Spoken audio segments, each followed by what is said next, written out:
ஆண்டவர் இயேசு கிறிஸ்து நாமத்தினாலே மறுபடியும் இந்த 7ஆம் மாதத்துடைய கடைசி ஆராதனையிலே நாம் கலந்து ஆண்டவரை ஆராதிக்க ஆண்டவர் நமக்கு செய்த கிருபைக்காக ஆண்டவருக்கு நன்றி செலுத்துவோம். தொடர்ந்து கர்த்தர் நம்முடைய குடும்பங்களையும் நம்மையும் பாதுகாத்து வருகிற தயவுக்காக நன்றி செலுத்தி அதில் எல்லாரும் ஆயத்தத்தோடு பங்கு பெறும்படி அன்பாக கேட்கிறேன். குடும்பத்தில் இருக்கிற எல்லாரும் நீங்கள் ஆயத்தமாய் வந்து நீங்கள் பார்க்கிறீர்கள், கலந்து கொள்கிறீர்கள், கர்த்தரை துதிக்கிறீர்கள் என்பதை விசுவாசித்து இப்பொழுது நாம் ஆண்டவரை நோக்கி நாம் பார்க்கிறோம்.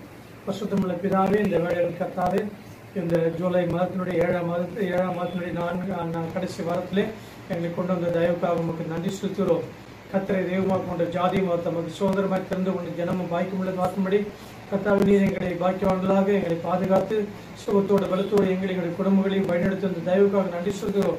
எங்களுடைய தேவைகளெல்லாம் ஆச்சரியமாக வழிநடத்தி வந்திருக்கிறீர். எங்களுடைய ஜெபங்கள்லாம் கேட்டிருக்கிறீர், எங்களை போஷித்திருக்கிறீர், எங்களுடைய மண்டபரே வருமானங்களை ஆசிரியத்திருக்கிறீர், நல்ல சுகத்தோடு பலத்தோடு காத்திருக்கிறீர். நோய் நொடி இல்லாமல் இந்த கொரோனா பிரச்சனை இல்லாதபடி காத்துக்கொண்டீர். அதுக்காக சோற்றுறோம். தாய்த்து மட்டும் ஒவ்வொருக்கிறோம். இந்த ஆறாவதுடைய முடிவு 6 முதல் முடிவு வரை நம்முடைய கரம் இருந்து வழிநடத்தி காத்து முடிச்சு செபிக்கிறோம். தடைகளை புறப்படுத்தும் பரிசுத்த ஆவியானவர் அசைவாகும். எங்களோடு கூட எங்களுடைய வீடுகளில் எங்களோடு இருக்கிறீரப்பா. நாங்கள் உண்மை ஆராதிக்க துதிக்க எங்களை பலப்படுத்தும் ஆசிரியம். எங்களுடைய ஆசிரியம் முக்கியமையை தருகிறோம். இயேசு ஜெபிக்கிறோம் பிதாவே. வேதத்திலிருந்து ஒரு பகுதியை வாசிக்க கேட்போம். 147வது சங்கீதம். 147வது சங்கீதம். கர்த்தரை துதியுங்கள், நம்முடைய தேவனை கீர்த்தனம் பண்ணுகிறது நல்லது, துதித்திலே இன்பமும் ஏற்றதுமாயிருக்கிறது. கர்த்தர் எருசலேமை கட்டுகிறார், துரத்துண்ட இஸ்ரவேலை கூட்டி சேர்க்கிறார். இருதயம் நொறுங்குண்டவர்களை குணமாக்குகிறார், அவர்களுடைய காயங்களை கட்டுகிறார். அவர் நட்சத்திரங்களின் இலக்கத்தை எண்ணி அவைகளுக்கெல்லாம் பேரிட்டு அழைக்கிறார். நம்முடைய ஆண்டவர் பெரியவரும் மகாபலனுள்ளவருமாய் இருக்கிறார், அவருடைய அறிவு அளவில்லாதது. கர்த்தர் சாந்த குணமுள்ளவர்களை உயர்த்துகிறார், துன்மார்க்கரை தரை மட்டும் தாழ்த்துகிறார். கர்த்தரை துதியுடன் பாடி கொண்டாடுங்கள், நம்முடைய தேவனை சுரமண்டலத்தால் கீர்த்தனம் பண்ணுங்கள். அவர் வானத்தை மேகங்களால் மூடி பூமிக்கு மழையை ஆயத்தப்படுத்தி மலைகளில் புல்லை முளைப்பிக்கிறார். அவர் மிருக ஜீவன்களுக்கு கூப்பிடுகிற காக்கை குஞ்சுகளுக்கும் ஆகாரம் கொடுக்கிறார். அவர் குதிரையின் பலத்தில் விருப்பமாயிரார், வீரனுடைய கால்களில் பிரியப்படார். தமக்கு பயந்து தமது கிருபைக்கு காத்திருக்கிறவர்கள் மேல் கர்த்தர் பிரியமாயிருக்கிறார். எருசலேமே, கர்த்தரை ஸ்தோத்திரி, சீயோனே, உன் தேவனை துதி. அவர் உன் வாசல்களில் தாழ்பால்களை பலப்படுத்தி உன்னிடத்தில் உள்ள உன் பிள்ளைகளை ஆசீர்வதிக்கிறார். அவர் உன் எல்லைகளை சமாதானம் உள்ளவர்களாக்கி உச்சிதமான கோதுமையினால் உன்னை திருப்தியாக்குகிறார். அவர் தமது வார்த்தையை பூமியிலே அனுப்புகிறார், அவருடைய சொல் மகா தீவிரமாய் செல்லுகிறது. பஞ்சை போல் உறைந்த மழையை தருகிறார், சாம்பலை போல் உறைந்த பனியை தூவுகிறார். அவர் தமது கல்மலையை துணிக்கையாய் அனுப்புகிறார், அவருடைய குளிருக்கு முன்பாய் நிற்பவன் யார்? அவர் தமது வார்த்தையை அனுப்பி அவைகளை உருக பண்ணுகிறார், தமது காற்றை வீசும்படி செய்ய தண்ணீர்கள் ஓடும். யாக்கோபுக்கு தம்முடைய வசனங்களையும் இஸ்ரவேலுக்கு தமது பிரமாணங்களையும் தமது நியாயங்களையும் அறிவிக்கிறார். அவர் வேற எந்த ஜாதிக்கும் இப்படி செய்ததில்லை, அவருடைய நியாயங்களை அறியாமல் போகிறார்கள். அல்லேலூயா. கர்த்தரை துதியுங்கள், சுரமண்டலத்தினாலே கர்த்தரை துதின்னு சொல்லி சுரமண்டலத்தில் நீங்களும் பார்த்ததில்ல, நானும் பார்த்ததில்ல. நான் தாவீது அதை வச்சு அருமையாக வாசித்திருக்கிறான். நமக்கு இருக்கிறது 10 நரம்பு நம்ம கையில் இருக்கிறது. கையில் தட்டி உற்சாகத்தோடு விட பாடல்களை நாம் பாடுவோம். ஆத்துமாவே நன்றி சொல்லு, முழு உள்ளத்தோடு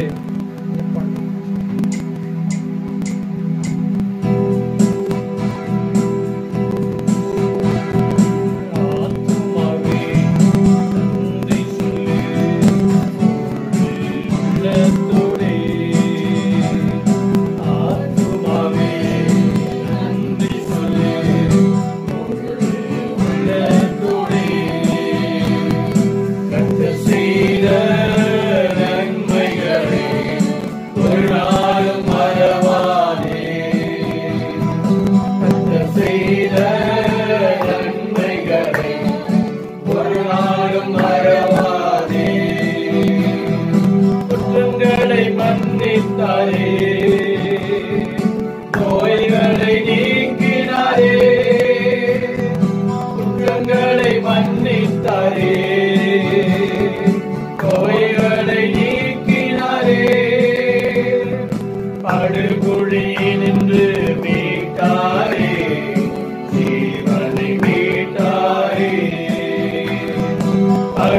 படுகொழியின்று மீட்டாரே, ஜீவனை மீட்டாரே. என் ஆத்துமாவே நன்றி சொல்லு, உள்ளத்தோடே. கிருபை இரக்கங்களா மணிமுடி சூட்டுகிறார். கிருபை இரக்கங்களா மணிமுடி சூட்டுகிறார். வாழ்நாளெல்லாம் நன்மைகளா திருப்தியாக்குகிறார். வாழ்நாளெல்லாம் நன்மைகளா திருப்தியாக்குகிறார். என் ஆத்துமாவே நன்றி சொல்லு, உள்ளத்தோடே. ஆத்துமாவே நன்றி சொல்லு, உள்ளத்தோடே. இளமை கழுகு போல புதிதாக்கி மகிழ்கின்றார். இளமை கழுகு போல புதிதாக்கி மகிழ்கின்றார். ஓடினாலும் நடந்தாலும் குறைவதில்லை. ஓடினாலும் நடந்தாலும் குறைவதில்லை. ஆத்துமாவே நன்றி சொல்லு, உள்ளத்தோடே.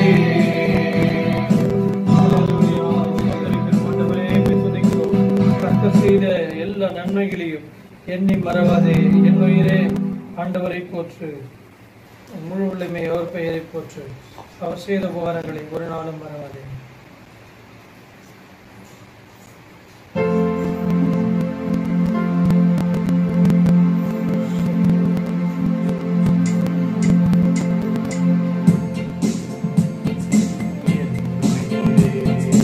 ஆண்டவரை போற்று, முழு உள்ளமே அவர் பெயரை போற்று. ஆண்டவரை போற்று, முழு உள்ளமே அவர் பெயரை போற்று. அவர் செய்த சகல உபகாரங்களை நீ ஒரு நாளும் மறவாதே, ஒருபோதும் மறவாதே. அவர் செய்த சகல உபகாரங்களை நீ ஒரு நாளும் மறவாதே, ஒருபோதும் மறவாதே. குற்றங்களை எல்லாம் மன்னிக்கிறார், நோய்களை குணமாக்கி நடத்துகிறார். குற்றங்களை எல்லாம் மன்னிக்கிறார், நோய்களை குணமாக்கி நடத்துகிறார். அவர் செய்த சகல உபகாரங்களை நீ ஒரு நாளும் மறவாதே, ஒருபோதும் மறவாதே. அவர் செய்த சகல உபகாரங்களை நீ ஒரு நாளும் மறவாதே, ஒருபோதும் மறவாதே. படுகொழியின்று விடுவிக்கிறார், இரக்கத்தை மொழியாக சூட்டுகிறார். படுகொழியின்று விடுவிக்கிறார், இரக்கத்தை மொழியாக சூட்டுகிறார். அவர் செய்த சகல உபகாரங்களை நீ ஒரு நாளும் மறவாதே, ஒருபோதும் மறவாதே. அவர் செய்த சகல உபகாரங்களை நீ ஒரு நாளும் மறவாதே, ஒருபோதும் மறவாதே. வாழ்நாளெல்லாம் நன்மைகளா இறைவாக்கி நம்மை நடத்துகிறார். வாழ்நாளெல்லாம் நன்மைகளா இறைவாக்கி நம்மை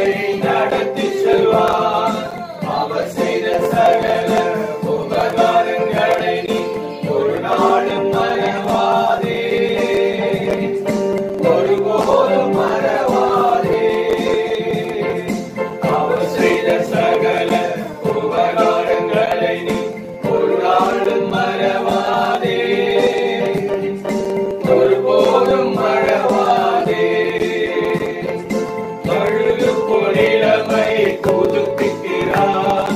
காலமெல்லாம் நம்மை சுமக்கின்றார். கழுகு போல் இளமை புதுப்பிக்கிறார்.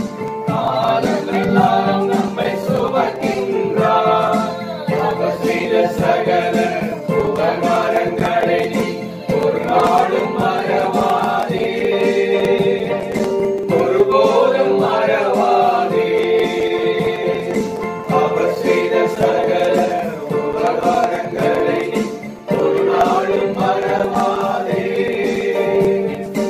ஒருபோதும் மறவாதே. மோசேக்கு வழிகள் வெளிப்படுத்தினார். அதிசய செயல்கள் காண செய்தார். மோசேக்கு வழிகள் வெளிப்படுத்தினார். அதிசய செயல்கள் காண செய்தார். அவர் செய்த சகல உபகாரங்களை நீ ஒரு நாளும் மறவாதே, ஒருபோதும் மறவாதே. அவர் செய்த சகல உபகாரங்களை நீ ஒரு நாளும் மறவாதே, ஒருபோதும் மறவாதே. இரக்கமும் ஒழுக்கமும் நீடிய சாந்தமும் மிகுந்த கிருபையும் உள்ளவரே. இரக்கமும் ஒழுக்கமும் நீடிய சாந்தமும் மிகுந்த கிருபையும் உள்ளவரே. அவர் செய்த சகல உபகாரங்களை நீ ஒரு நாளும் மறவாதே, ஒருபோதும் மறவாதே. அவர் செய்த சகல உபகாரங்களை நீ ஒரு நாளும் மறவாதே, ஒருபோதும் மறவாதே. சகல வாரங்களையும் மறவாமலானவரை நாம் துதிப்போம். ஸ்தோத்திரம். உந்தன் வல்லமையால் மகிழ்ந்திருக்கிறேன். உந்தன் தயவினால் ஆசீர்வாதம். நீ போதுமே என் நேசரே. உம்மாலே நான் உம்மால் தானே மேன்மை வந்தது. உந்தன் வல்லமையால் மகிழ்ந்திருக்கிறேன். உந்தன் வார்த்தையால் அசைவராதிருப்பேன். உந்தன் வல்லமையால் மகிழ்ந்திருக்கிறேன். உந்தன் வல்லமையால் அசைவராதிருப்பேன். நீ போதுமே என் நேசரே. உம்மால் தானே மேன்மை வந்தது. நீ போதுமே என் நேசரே. உம்மால் தானே மேன்மை வந்தது. கேட்டேன் வாய்விட்டு நீர் மறுக்கவில்லையே. கேட்டேன் வாய்விட்டு நீர் மறுக்கவில்லையே. உள்ளம் விரும்பினரை எனக்கு தந்தீரே. உள்ளம் விரும்பினரை எனக்கு தந்தீரே. நீர் போதுமே என் நேசரே. உம்மால் தானே மேன்மை வந்தது. நீ போதுமே என் நேசரே.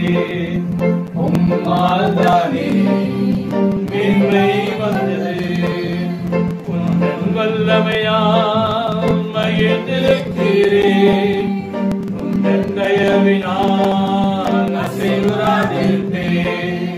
உந்தன் வல்லமையால் மகிழ்ந்திருக்கிறேன். உந்தன் தயவினால் அசைவராதிருப்பேன். வெற்றி தந்ததால் நான் பெரியவனானே. வெற்றி தந்ததால் நான் பெரியவனானே. மேன்மை வந்ததால் என் ஏழ்மை மாறியது. மேன்மை வந்ததால் என் ஏழ்மை மாறியது. நீ போதுமே என் நேசரே. உம்மால் தானே மேன்மை வந்தது. நீ போதுமே என் நேசரே. உம்மால் தானே மேன்மை வந்தது. உந்தன் வல்லமை வல்லமையால் மகிழ்ந்திருக்கிறேன். உந்தன் தயவினால் அசைவராதிருப்பேன். உந்தன் வல்லமையால் மகிழ்ந்திருக்கிறேன். உந்தன் தயவினால் அசைவராதிருப்பேன். வாழ ஓடி வந்தேன், சுகம் தேடி வந்தேன். வாழ ஓடி வந்தேன், சுகம் தேடி வந்தேன். நீண்ட வாழ்வோடு நித்திய ஜீவன் தந்தீர். நீண்ட வாழ்வோடு நித்திய ஜீவன் தந்தீர். நீர் போதுமே என் நேசரே, உம்மால் தானே மேன்மை வந்தது. நீர் போதுமே என் நேசரே, உம்மால் தானே மேன்மை வந்தது. ஹல்லேலூயா, ஹல்லேலூயா. நீர் போதுமே என் இயேசுவே, உம்மால் தானே எங்களுக்கு மேன்மை வந்தது. எவரையும் கனப்படுத்தவும் மேன்மைப்படுத்தவும் உம்மாலே ஆகும். ஹல்லேலூயா. பெலனற்றவனுக்காகிலும் பெலனுள்ளவனுக்காகிலும் உதவிகள் செய்வது உமக்கு லேசான காரியம். ஆண்டவரே, குப்பையிலிருந்து எங்களை உயர்த்துகிறவர், சிங்காசனத்திலே பிரபுக்களோடு எங்களை அமரச் செய்கிற தேவன். ஹல்லேலூயா, ஹல்லேலூயா. அவர் சர்வ வல்லமை உள்ள தேவன். அவர் செய்த நன்மைகளை நினைத்து நாம் அவரை ஸ்தோத்தரிப்போம். எல்லாரும் அவருக்கு நன்றி சொல்லுவோம். இது நன்றி சொல்லும் நேரம். ஹல்லேலூயா, ஹல்லேலூயா. நன்றி கர்த்தாவே என்று சொல்லுங்கள். என் உயிரே ஆண்டவரை போற்று. சங்கீதக்காரன் தன் ஆத்துமாவை பார்த்து சொல்லுகிறான், என் ஆத்துமாவே கர்த்தரை ஸ்தோத்தரி, அவர் செய்த சகல உபகாரங்களையும் நீ மறவாதே என்று தன் ஆத்துமாவுக்கு நினைப்பூட்டுவது போல இந்த நேரத்திலே கர்த்தரை நோக்கி பார்த்து ஆவி, ஆத்துமா, சரீரம் முழு இருதயத்தோடு முழு பலத்தோடு நாம் அவரை ஸ்தோத்தரிப்போம். எல்லாரும் வீடுகளிலே நாம் இருந்தாலும் சத்தத்தை உயர்த்தி நாம் சத்தம் போட்டு ஸ்தோத்தரிப்பதை அக்கம் பக்கத்தினர் கேட்டு தேவனை மகிமைப்படுத்தட்டும். சத்தத்தை உயர்த்தி ஸ்தோத்திரம் என்று சொல்லுங்கள், நன்றி என்று சொல்லுங்கள். என்னை ரட்சித்தீரே, நீண்ட வாழ்வோடு எனக்கு நித்திய ஜீவனையும் கொடுத்தீரே கர்த்தாவே, உமக்கு ஸ்தோத்திரம் என்று சொல்லுங்கள். ஹல்லேலூயா, ஹல்லேலூயா. எல்லாரும் தேவனை நோக்கி பார்த்து நாம் ஸ்தோத்தரிப்போம். அவர் ஸ்தோத்தரிக்கப்படத்தக்கவர். ஹல்லேலூயா, ஹல்லேலூயா. நன்றி அறிதல் உள்ளவர்களாயும் இருங்கள் என்று சொல்லப்பட்டு இருக்கிறதே. அவர் நம்மோடு இருப்பதினாலே எவ்வளவு மேன்மையை நாம் அடைந்திருக்கிறோம். தேவா, நான் எதினால் விசேஷித்தவர், நீர் என்னோடு வருவதினால் தானே என்று மோசே சொல்லுகிறானே. ஹல்லேலூயா. நம்மை விசேஷமாய் தெரிந்து கொண்டவர். ஹல்லேலூயா.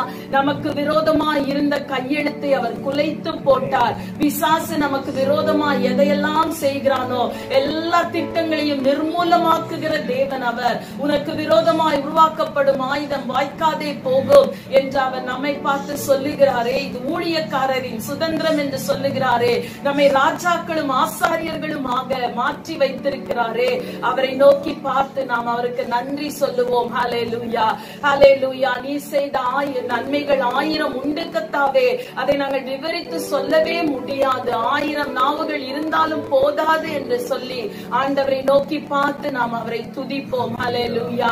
நமக்காக தம்முடைய ஜீவனையே கொடுத்தாரே, சொந்த இரத்தத்தையே நமக்காக சிந்தினாரே. ஆண்டவரே, ஒருவர் நல்லவனாய் இருந்தால் ஒருவேளை அவனுக்காக ஒருவர் மரிக்கலாம். ஆனால் நாங்கள் பாவிகளாய் இருந்த பொழுது எங்கள் மீது உம்முடைய அன்பை வைத்து எங்களுக்காக நீர் மரித்தீரே கர்த்தாவே. நாங்கள் எப்படி பாடுவோம் அப்பா. உமக்கு கோடா கோடி ஸ்தோத்திரங்களை ஏறெடுக்கிறோம். உமக்கு நாங்கள் நன்றி சொல்லுகிறோம் கர்த்தாவே. ஹல்லேலூயா, ஹல்லேலூயா, ஹல்லேலூயா. நன்றி சொல்லாமல் இருக்கவே முடியாத பாடுவோமா? நன்றி சொல்லாமல் இருக்கவே முடியாது. ஹல்லேலூயா, ஹல்லேலூயா. சொல்லுங்க ஆண்டவரே, என்னுடைய மரண இருளின் பள்ளத்தாக்கிலே என்னோடு இருந்து என்னை மீட்டுக் கொண்டீரே, உமக்கு ஸ்தோத்திரம் என்று சொல்லி தேவனை நோக்கி பாடுவோம். அவர் கொடுத்த சொல்லி முடியாத ஈவுக்காக ஸ்தோத்திரம். ஹல்லேலூயா, ஹல்லேலூயா, ஹல்லேலூயா. ஸ்தோத்திரம்.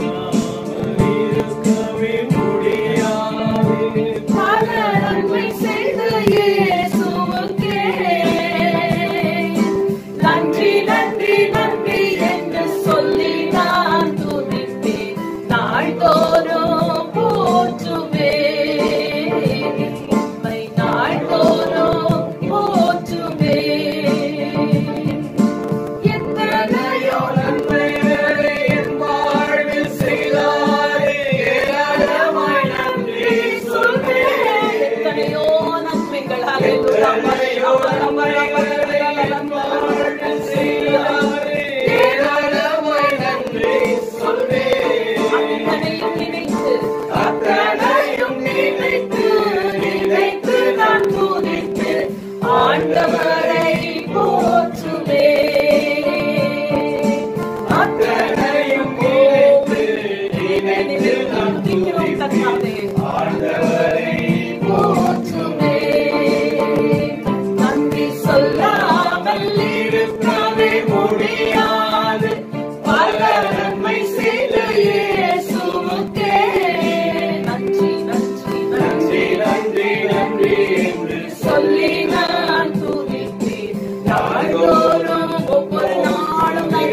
சொல்லுங்கள். ஹalleluya. போற்றுவே மரணப்பள்ளத்தாக்கில் நான் நடந்த போதெல்லாம்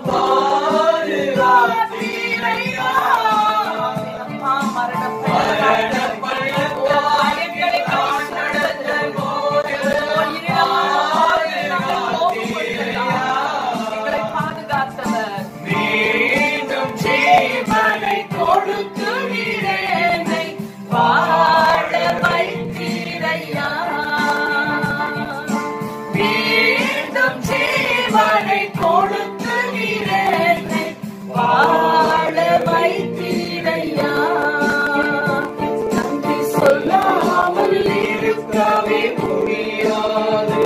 பல நன்மை செய்த இயேசுவுக்கே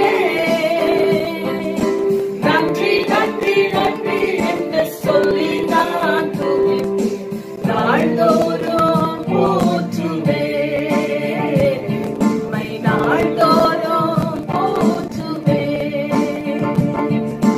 தேவன் அருளிய சொல்லி முடியாத இறைவனுக்காய் ஸ்தோத்திரம்.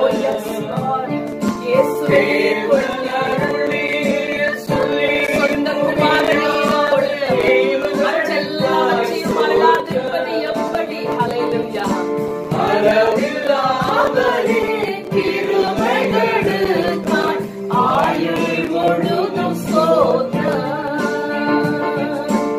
அளவில்லாதவரே கிருபைகள் ஆயுள் முழுவதும் ஸ்தோத்திரம். ரமலா துரவா ஷபரமலா வரவா.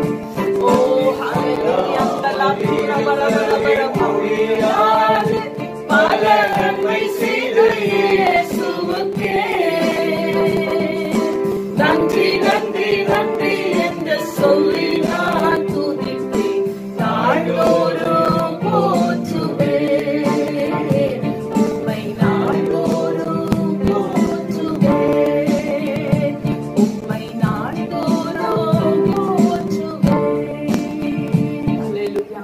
எல்லாரும் கரங்களை உயர்த்தி ஆண்டவரை நோக்கி பார்த்து, ஆண்டவரே நீ செய்த எல்லா நன்மைகளுக்காக ஒவ்வொரு நாளும் உம்மை நாங்கள் துதிப்போம் ஆண்டவரே என்று சொல்லி அர்ப்பணித்து கொஞ்ச நேரம் தேவனை நாம் ஆராதிக்கலாம். அவர் சர்வ வல்லமை உள்ள தேவன். நமக்காக அவர் சொந்த குமாரனையே கொடுத்தவர். மற்றெல்லாவற்றையும் அருளாதிருப்பது எப்படி? கர்த்தர் தாமே நம் பட்சத்தில் இருந்தால் நமக்கு விரோதமாய் இருப்பவன் யார்? ஹalleluya ஹalleluya ஹalleluya ஹalleluya. எவ்வளவு மேன்மை எங்களுக்கு கொடுத்தீர் கர்த்தாவே, உமக்கு ஸ்தோத்திரம் என்று சொல்லுங்கள். தகுதியற்ற எங்களை தகுதியாக்கி உம்மோடே கூட சிங்காசனத்திலே உட்கார வைத்திருக்கிறீரே, உமக்கு நன்றி என்று சொல்லுங்கள். ஹalleluya. அவர் மகா பெரிய தேவன். அவர் பரிசுத்தமான தேவன். சிங்காசனத்திலே வீற்றிருக்கிறவர். உயரமும் உன்னதமுமான சிங்காசனத்திலே வீற்றிருக்கிற கர்த்தர் அவர். அவருக்கு முன்பாக தாழ விழுந்து நாம் பணிந்து அவரை தொழுது கொள்ளுவோம். ஹalleluya. அவர் எல்லா ஆராதனைக்கும் ஸ்தோத்திரத்துக்கும் பாத்திரமான தேவன். ஹalleluya. He is worthy worthy worthy worthy is the lamb என்று சொல்லப்படுவது போல ஓ ஜீவன்களும் மூப்பர்களும் தங்கள் தலைமையில் இருக்கிற கிரீடங்களை கழற்றி அவர் பாதத்திலே வைத்து அவரை ஆராதிக்கிறார்கள். ஓ வரப்போகிறவர், இன்றைக்கும் நம்மோடு இருக்கிறவர். ஓ he is, he was, he is and is to come என்று சொல்லப்பட்டிருக்கிறது. ஹalleluya. அவர் முந்தி இருந்தவர், இப்பொழுது நம்மோடு இருக்கிறவர், வரப்போகிற ராஜாதி ராஜா. ஹalleluya. உம்மை நாங்கள் ஆராதித்து தொழுது கொள்ளுகிறோம். சபையாய் ஆராதிக்கிறோம். எல்லாரும் சொல்லுங்க. நாங்க எங்கள் வீடுகளிலே இருந்தாலும் ஆங்காங்கே குடும்பங்களாய் நாங்கள் இருந்தாலும் நாங்கள் ஒரு மனதோடு உம்மை ஆராதிக்கிறோம். உம்முடைய வல்லமை, உம்முடைய பலன், உம்முடைய பிரசன்னம் எங்கள் குடும்பங்களிலும் வீடுகளிலும் இறங்குவதாக. ஹalleluya hallelujah. We worship you Lord. We worship you Jesus. We exalt you Father. Oh hallelujah hallelujah. நாங்கள் உம்மை ஆராதிப்பதற்கு எந்த காரியமும் தடை பண்ண முடியாது. ஏனென்றால் நாங்கள் ஆராதிக்கிற தேவன் ஆவியாய் இருக்கிறார். நாங்கள் எங்கள் ஆவியிலிருந்து உம்மை ஆராதிக்கிறோம். ஹalleluya. ஆவியோடு உண்மையோடு உம்மை நாங்கள் தொழுது கொள்ளுகிறோம் கர்த்தாவே. Oh hallelujah. We worship you Jesus. We exalt you Father. Thou art worthy Father. Hallelujah. ஆண்டவரே உமக்கு மகிமை மகிமை மகிமை என்று நாங்கள் செலுத்துகிறோம். எல்லாரும் பக்கத்தில் இருக்கிற உங்கள் குடும்பத்தாருடைய கரங்களை பிடித்துக் கொண்டு குடும்பமாய் நாங்கள் ஆராதிக்கிறோம் என்று சொல்லுங்கள்.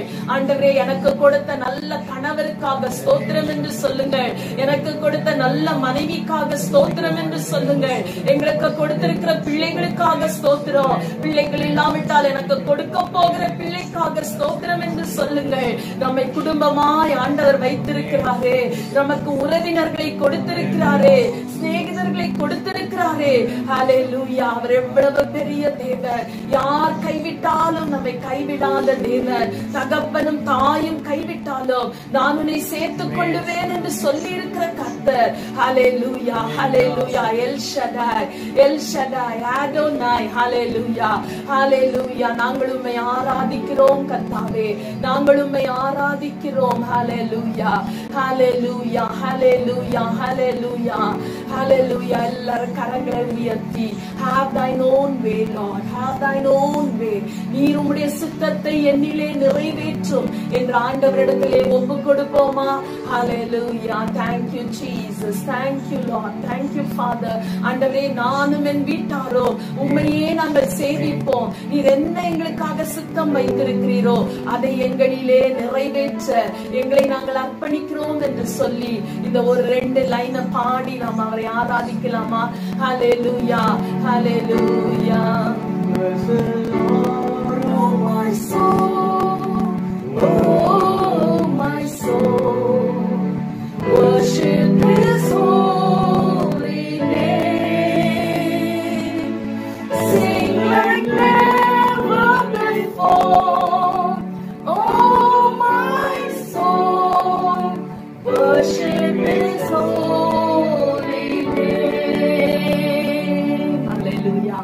Sing like never before. Hallelujah. Worship His holy name. இதுவரைக்கும் அவரை ஆராதிக்காத அளவிற்கு ஆண்டவரே நான் உம்மை ஆராதிக்க வந்து நிற்கிறேன். யந்தலா ஷபதுரபலபம் கரக்கத்தூரி அங்கலரபா. என் வாழ்க்கையிலே கர்த்தாவே உம்மை ஆராதிப்பதற்கென்று நான் என்னை அர்ப்பணிக்கிறேன் என்று சொல்லி ஆண்டவரிடத்திலே நாம் அர்ப்பணிப்போம். ஹல்லேலூயா. Thank you Father. நன்றி இயேசுவே.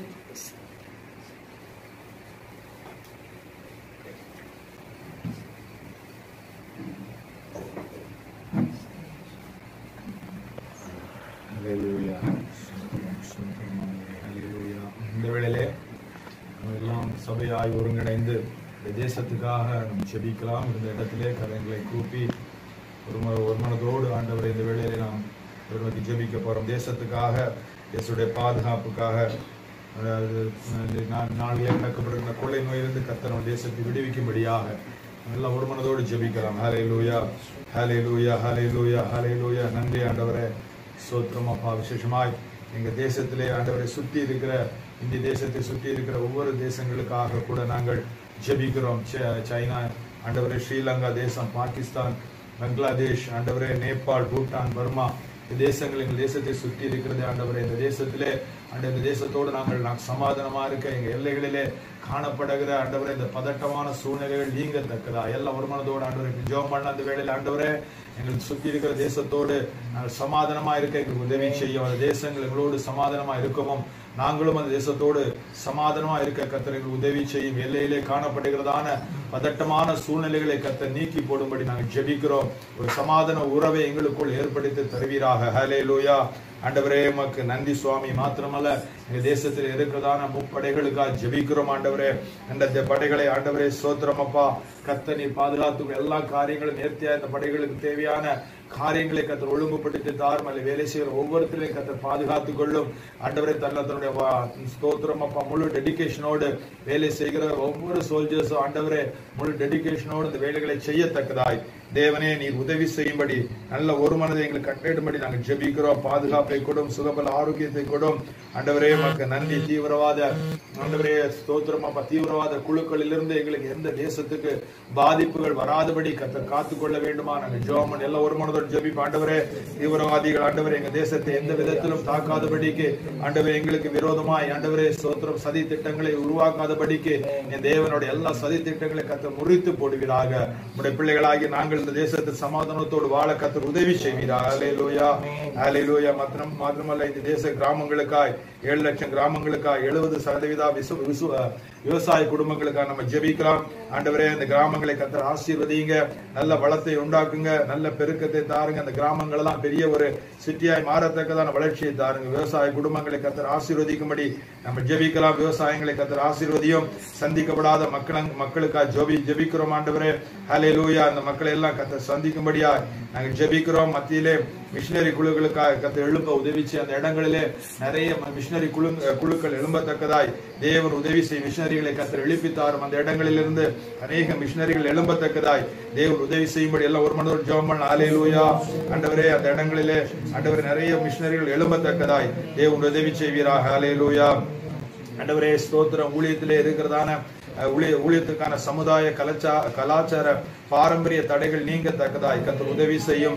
சபை இல்லாத இடங்களிலே ஆண்டவரே சபைகள் கட்டப்பட கர்த்தாவே உதவி செய்வீராக. எல்லா மொழிகளிலும் வேதாகமும் மொழி பெயர்க்கப்பட ஆண்டவரே நாங்கள் ஜெபிக்கிறோம். எல்லா இந்திய தேசத்திலே பல மொழிகள் இருக்கிறதப்பா.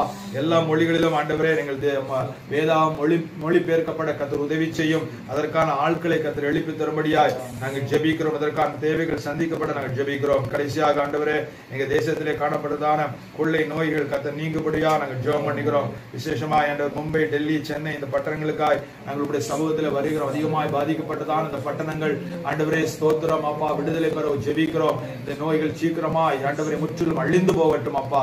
அதற்கான எல்லா வேக்சினும் சீக்கிரமாய் கண்டுபிடித்து வர உதவி செய்யும். தேவனுடைய அற்புதமான கரங்கள் நீட்டப்படுவதாக. ஆண்டவரே, இன்னும் இந்த நோய்கள் பரவாதபடி காத்துக்கொள்வீராக. எங்கள் ஆண்டவரே இந்த பட்டணங்கள் மேல் இரக்கமாயிரும். கர்த்தாவே ஸ்தோத்திரம் அப்பா. அவருடைய பாவங்கள் உமக்கு பிரியமில்லாத காரியங்கள் இருக்குமான தயவாய் மன்னித்து இறங்கி ஆண்டவரே ஒரு அற்புதத்தை நீ செய்யும்படி உடைய சமூகத்திலே நாங்கள் ஒரு மனதோடு சபையாய் மன்றாடி ஜெபிக்கிறோம் அப்பா. ஹல்லேலூயா. ஸ்தோத்திரம். ஆண்டவரே, தேசத்திலே காணப்படுதான மரணத்தின் வல்லமைகள் முற்றிலுமாய் அழிக்கப்பட நாங்கள் ஜெபிக்கிறோம். ஆண்டவரே, நீர் உதவி செய்வீராக. ஹல்லேலூயா, ஹல்லேலூயா. மாத்திரமல்ல ஆண்டவர், அதிகாரிகள் மற்றும் ஜனங்களுடைய ஒத்துழைப்பு அரசாங்கத்துக்கு கிடைக்க நாங்கள் ஜெபிக்கிறோம். அதிகாரிகளும் ஜனங்களும் அரசாங்கத்தோடு ஒத்துழைத்து ஆண்டவர் இந்த காரியங்களை நாங்கள் செய்ய உதவி செய்வீராக. மன அழுத்தத்தினாலே ஆண்டவரே நிறைய பேர் ஆண்டவரே ஸ்தோத்திர நாட்களிலே தற்கொலை செய்து கொள்கிறார்கள். ஆண்டவரே பண நெருக்கத்தினாலும் வீட்டிலே இருக்கிற ஒரு ஸ்ட்ரெஸ்னாலும் வேலைக்கு போக முடியாத ஒரு காரியத்தினாலும் அநேகர் ஆண்டவர் தற்கொலைக்கு நேராய் கடந்து செல்கிறது நாங்கள் பார்க்கிறோம். ஆண்டவரே, இப்படிப்பட்ட சூழ்நிலை கர்த்தர் நீக்குவீராக. ஹல்லேலூயா. அவருடைய உள்ளங்களிலே தேவ சமாதானத்தை கட்டளையிடும். அப்படிப்பட்ட எண்ணங்களை கர்த்தர் நீக்கி போடும். நல்ல ஒரு எதிர்காலத்தை உண்டு என்று சொல்லுவோம். நம்பிக்கையை கர்த்தர் உள்ளத்தில் கர்த்தர் கொடுக்கும்படி நாங்கள் ஜெபிக்கிறோம். கர்த்தர் அப்படியே செய்ய போவதற்காக ஸ்தோத்திரம். கர்ப்பிணி பெண்களுக்கு, குழந்தைகள் மற்றும் வயதானவர்களுக்காக நாங்கள் ஜெபிக்கிறோம். நாட்களிலே இந்த நோய் யாரையும் பாதிக்காதபடி ஆண்டவர் கர்ப்பிணிகள் ஆண்டவரே ஸ்தோத்திர குழந்தைகள் வயதானவர்களை அதிகமாக இந்த நோய்கள் தாக்கிறது. ஆண்டவரே, இந்த நோய்கள் ஆண்டவரே அவர்கள் எப்படிப்பட்டவர்களை தாக்காதபடிக்கு அவர்கள் நல்ல ஆண்டவர் உடல் ஆரோக்கியத்தை கொடுப்பீராக. ஹல்லேலூயா. அவர்களை பாதுகாத்துக் கொள்ளும்படியா இந்த வேளையில் நாங்கள் சபையாக சேர்ந்து ஒற்றுமையோடு ஒரு மனதோடு நாங்கள் ஜெபிக்கிறோம். ஆண்டவரே, உமக்கு நன்றி ஸ்தோத்திரம். கர்த்தர் இந்த ஜெபத்தை கேட்டு அற்புதங்களை செய்கிறதுக்காய் நன்றி. பெரிய விடுதலை கொடுக்கிறதுக்காய் நன்றி. இங்கிருந்து ஏறெடுக்கப்பட்டதான் நாங்கள் சபையாய் ஆண்டவர் ஒரு மனதோடு ஏறெடுக்கப்பட்டதால் ஒவ்வொரு ஜெபத்துக்கும் ஆண்டவரே ஜெபத்தை கேட்டு தேவன் அற்புதங்களை செய்கிறதுக்கான விசுவாசத்தோடு நாங்கள் உமக்கு நன்றி செலுத்துகிறோம். ஹல்லேலூயா. நீரே மகிமைப்படும். இயேசுவின் நாமத்தில் வேண்டிக் கொள்கிறோம் நல்ல பிதாவே. ஆமென்.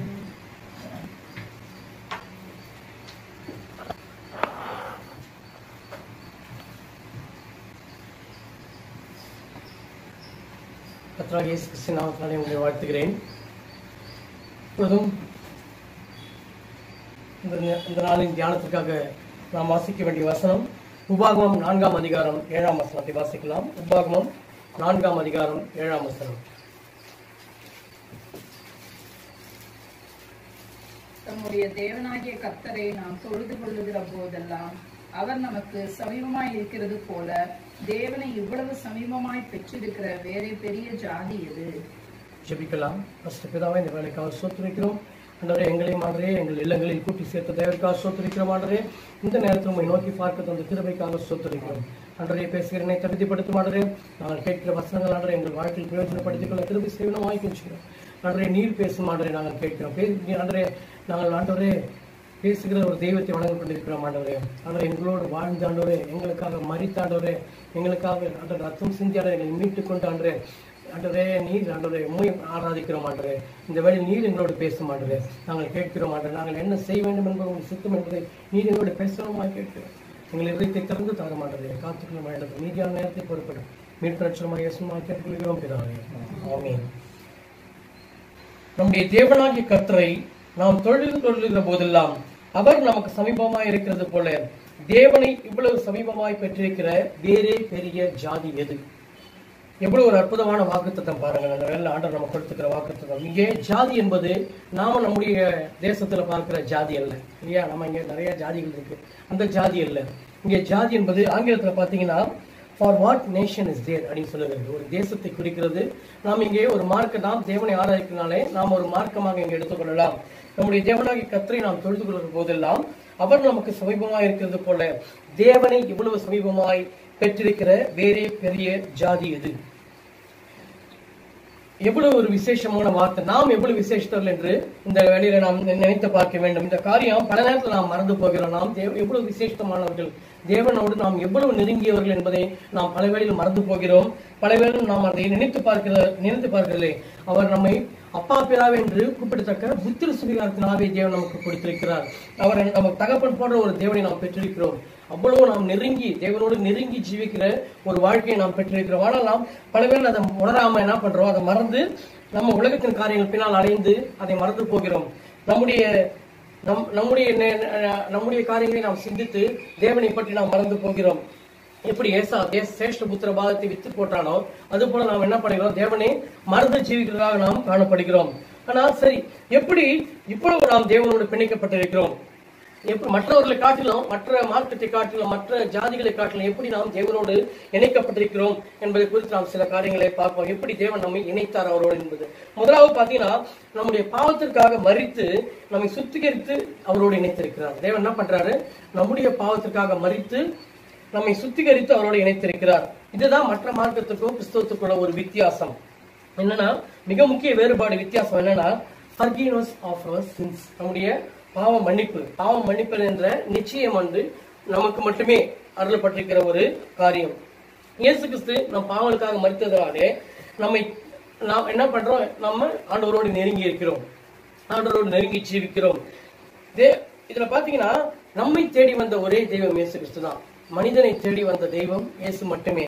ஆகினால்தான் நாம் ஆண்டவரோடு நாம் நெருங்கி இருக்கிறவர்களாக காணப்படுகிறோம்.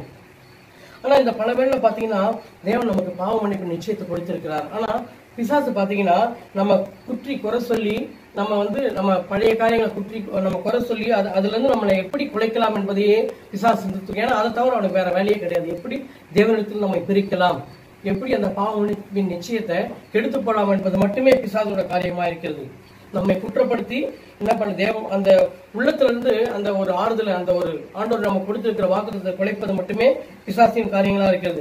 இதேதான் சில நேரங்களில் பாத்தீங்கன்னா மனிதர்களும் செய்கிறாங்க. அவனோட ஏஜென்ட், பிசாசோட ஏஜென்ட் போல மனிதர்களும் பல வேலைகள் தான் பண்றாங்க. ஆண்டவர் நமக்கு நிச்சயத்தை கொடுத்திருக்காங்க. ஆனாலும் நம்மை குறை சொல்லுவதே, மற்றவர்களை குறை சொல்லுவதே வேலையாக சில மனிதர்கள், ஏன் சில வேலைகளில் சில விசுவாசிகளுமே கூட இதை நம்முடைய காரியமாக நாம் கொண்டிருக்கிறோம். மற்றவர்களை குறை சொல்லுவதை, மற்ற குறை கூறுவதை நாம் என்ன பண்றோம்? அதையே நாம் செய்து கொண்டிருக்கிறோம். அதாவது வசனம் சொல்லுது, தன் கண்ணில் இருக்கிற உத்தரத்தை பார்க்காம, தன் கண்ணில் இருக்கிற பெரிய உத்தரத்தை பார்க்காம மற்றவர்கள் கண்ணில் இருக்கிற துரும்பை பார்த்து கொண்டிருக்கிறோம் என்ற வசனம் சொல்லுது. அதனால நம்ம என்ன பண்ணோம்? மற்றவர்களை குறை கூறிக்கிறோம். இது வந்து மிக முக்கிய தேவனற்ற ஒரு காரியமாக இது இந்த வேளையில காணப்படுகிறது. எப்படி நம்ம தேவனை விட்டு, தேவனுடைய ஐக்கியத்தை விட்டு பிரிப்பது என்பதை பிசாசு பார்த்து இந்த காரியங்களை மனுஷர்களுக்கும் விசுவாசிகளும் விதைத்துக் கொண்டிருக்கிறார். மற்றவர்களை குறித்து பேசுகிற காரியங்களை நாம் என்ன பண்ணோம்னா, கண்டிப்பாக இந்த காரியங்கள் நம்ம விட்டு எடுத்து போட வேண்டும். மற்றவர்களை குறித்து எப்பொழுதுமே பேசக்கூடாது. மற்றவர்கள் யாராவது மற்றவர்களை குறித்து உங்களிடத்தில் பேச வந்தால் உங்கள் காதுகளை விருத்த சேதனம் பண்ணிக் கொள்ளுங்கள். அதை எந்த காரியத்தையும் கேட்காதீர்கள். அதை உங்கள் இருதயத்திற்கு கொண்டு போகாதீர்கள். ஏன்னா வசனம் சொல்லுது, நாம் யாருமே நம்ம கை தூக்கி நான் பாவமற்றவன் என்று கூற முடியாது. ஆகையினால நாம் மற்றவர்களை எப்பொழுதுமே நியாயத்திருக்க கூடாது. ஏன்னா நம்ம பேசுகிற வார்த்தைகள், மற்றவர்கள் குறித்து நாம் கூறுகிற குறைகள், புறம் கூறுகிற வார்த்தைகள் கடைசி நாட்டில் நம்மை நியாயத்திருக்கிறதாக காணப்படுகிறது. ஆகையினால் அந்த விஷயங்கள் நாம் மிக ஜாக்கிரதையா இருக்க வேண்டும். அந்த ஆண்டவரோட நியாய ஸ்தலத்தில் நிற்கும் போது அந்த வார்த்தைகள், நாம் பேசின வார்த்தைகள் நம்மை நியாயத்திருக்கும். ஆகையினால தயவு செய்து நம்ம இந்த காரியங்களை விட்டு ஒழிப்போம். அடுத்தவரை பற்றி குறை கூறுகிற காரியங்களை விட்டு ஒழிப்போம். ஏன்னா தேவன் நம்மை மன்னித்திருக்கிறார். தேவன் நம்மை பாவங்களை கழுவிக்கிறார். அதனால இனி ஆண்டவரே சொல்கிறார், மேற்கும் கிழக்கும் எவ்வளவு தூரமோ அவ்வளவாக நம்முடைய பாவங்களை என்ன பண்றாரு, அவரு நினையாதிருக்கிறார், தூக்கி எறிந்திருக்கிறார் என்ற வசனம் சொல்கிறது. ஆகையினால நாமும் மற்றவருடைய பாவங்களை பற்றி கூறாமல் மற்றவர்களை பற்றி குறை கூறுவதை விட்டுவிட்டு தேவனுக்காக வாழ்வோம். தேவனுக்காக நாம் நம்முடைய ஜீவியத்தை நடத்துவோம். நம்ம பாத்தீங்கன்னா நம்முடைய பாவத்தை மன்னித்து அவரை நம்முடைய தம்முடைய பிள்ளைகள் ஆக்கியிருக்கிறார் ஆண்டவர். சங்கீதக்காரன் சொல்லுகிறான், என் தாய் என்னை பாவத்திலே கற்பந்தரித்தாள் என்று. ஆனா அதை தேவன் என்ன பண்றாரு, அதை பற்றி எல்லாம் யோசிக்காம நம் பாவங்களை மன்னித்து நம்மை நீதிமான்கள் ஆக்கியிருக்கிறார். நமக்காக பாவம் இல்லாத ஆண்டவர் நமக்காக பாவமானார். எவ்வளவு பெரிய விசேஷம் பாருங்க. ஆண்டவர் நம்மை படைத்த தேவன் நம்முடைய பாவங்களுக்காக இந்த உலகத்திற்கு வந்து நமக்காக பாவமாகி நம்முடைய பாவங்களை ஏற்றுக்கொண்டு அவர் சிலுவையில மரித்து நம்மை அவருடைய பிள்ளைகளாக, சொந்த பிள்ளைகளாக அவர் என்ன பண்றாரு, அவர் ஆக்கியிருக்கிறார். சங்கீதம் 103:12 நாம் மேற்கும் கிழக்கும் எவ்வளவு தூரமோ அவ்வளவு தூரமாய் அவர் நம்முடைய பாவங்களை 103:12 மேற்குக்கும் கிழக்குக்கும் எவ்வளவு தூரமோ அவ்வளவு தூரமாய் அவர் நம்முடைய பாவங்களை நம்மை விட்டு விலக்கினார். மேற்குக்கும் கிழக்கு எவ்வளவு தூரமோ அவ்வளவு தூரமாய் ஆண்டவர் நம்முடைய பாவங்களை நம்மை விட்டு விலக்கி இருக்கிறார். ஆகையினால நாம் அந்த பழைய பாவங்களை நினைக்காமல், ஆகையால் மற்றவர்கள் நம்மை குற்றப்படுத்துவதை குறித்து நாம் என்ன பண்ண வேண்டியதில்லை, வருத்தப்பட வேண்டியதே இல்லை. மற்றவர்களுக்கு குறை கூறுவதெல்லாம் நம்ம காதிலே வாங்க வேண்டியதில்லை. காதுல வாங்காம சவுல் பாத்தீங்கன்னா என்ன சொல்றான், அவனை குறித்து சொல்லும் போது எல்லாரும் சொல்றாங்க, இவனா நம்மை ரட்சிக்க போகிறான், இவனா நம்மை வந்து இஸ்ரவேலை மீட்க போகிறான்னு சொல்லும் போது அந்த ஒரு வசனம் சொல்கிறது, சவுல் காது கேளாதவன் போல் இருந்தான் என்று வசனம் சொல்கிறது. அது போல நாம் மற்றவர்கள் சொல்லுகிற எந்த காரியங்களும் நமக்குள் கொண்டு போகாமல் நாம் இருக்க வேண்டும். அந்த நிச்சயத்தையோடு நிச்சயத்தை நம்ம ஆண்டவர் தமக்கு நெருக்கமாக்கிறார் நிச்சயத்தோடு நாம் என்ன பண்ணோம்னா தேவனுக்கு தைரியமாய் கிருபாசனத்தில் சேர்கிறவர்களாக நாம் காணப்பட வேண்டும்.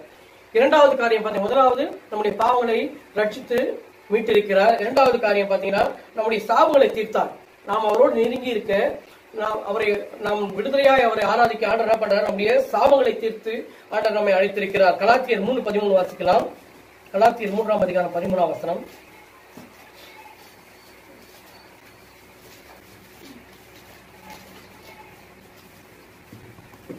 மரத்திலே தூக்கப்பட்ட எவனும் சபிக்கப்பட்டவன் என்று எழுதியிருக்கிறபடி கிறிஸ்து நமக்காக சாபமாகி நியாயப்பிரமாணத்தின் சாபத்திற்கு நம்மை நீங்களாக்கி மீட்டுக் கொண்டார். நம்முடைய சாபங்களை தீர்க்க ஆண்டவர் என்ன பண்றார், நம்முடைய சாபத்தை ஏற்றுக்கொண்டு நமக்காக சாபமாகி நம்முடைய சாபத்திற்கு நீங்களாக்கி நம்மை மீட்டுக் கொண்டார் என்று வசனம் சொல்கிறது. அதனால யார் நம்ம குறித்து சாபம் விட்டாலும் சரி, யார் எந்த காரியத்தை குறித்து பேசினாலும் இனி பயப்படாதிருங்கள். அந்த குறித்து எந்த சாபங்களை குறித்தோ பயப்படாதீர்கள். நீதிமொழிகள் 26 சொல்லுது, காரணம் இல்லாமல் விட்ட சாபம் தங்காது என்று வசனம் சொல்கிறது. ஆகினால மற்றவர்கள் என்னை குறித்து இப்படி சவிச்சுட்டாங்களே, என்ன இப்படி சாபம் விட்டாங்களே என்றெல்லாம் நீங்க யோசிக்காதீங்க. தேவன் எல்லா சாபங்களையும் நீக்கி எந்த சாபம் நம்மை அணுகாமல் ஆண்டவர் காத்துக் கொள்கிறார். எந்த சாபமும் காரணமில்லாமல் விட்ட சாபம் தங்காது என்று வசனம் சொல்கிறது. அது மட்டுமல்ல, வெளிப்படுத்தின 22:3 பாத்தீங்கன்னா இனி ஒரு சாபம் இராது என்று வசனம் கூறுகிறது. ஆகினால நம்முடைய எந்த சாபங்களோ, மூதாதையரின் சாபங்களோ, எந்த காரியங்களோ நமக்கு இருக்காது என்ற வசனம், இனி ஒரு சாபம் இராது என்று வசனம் சொல்கிறது. ஆகினால நம்ம என்ன பண்ணோம்னா, ஆனால் நாம் செய்ய வேண்டிய ஒரு காரியம் ஒன்று இருக்கிறது. என்னன்னா, உங்களை சபிக்கிறவர்கள் என்ன பண்ணணும்னா ஆசீர்வதிக்கணும். நம் ஆசீர்வதிக்கிறதாக நாம காணப்பட வேண்டும். அப்படின்னா என்ன, அந்த சாபங்கள் என்ன பண்ணுனா நம்ம ஒன்றும் செய்ய முடியாது.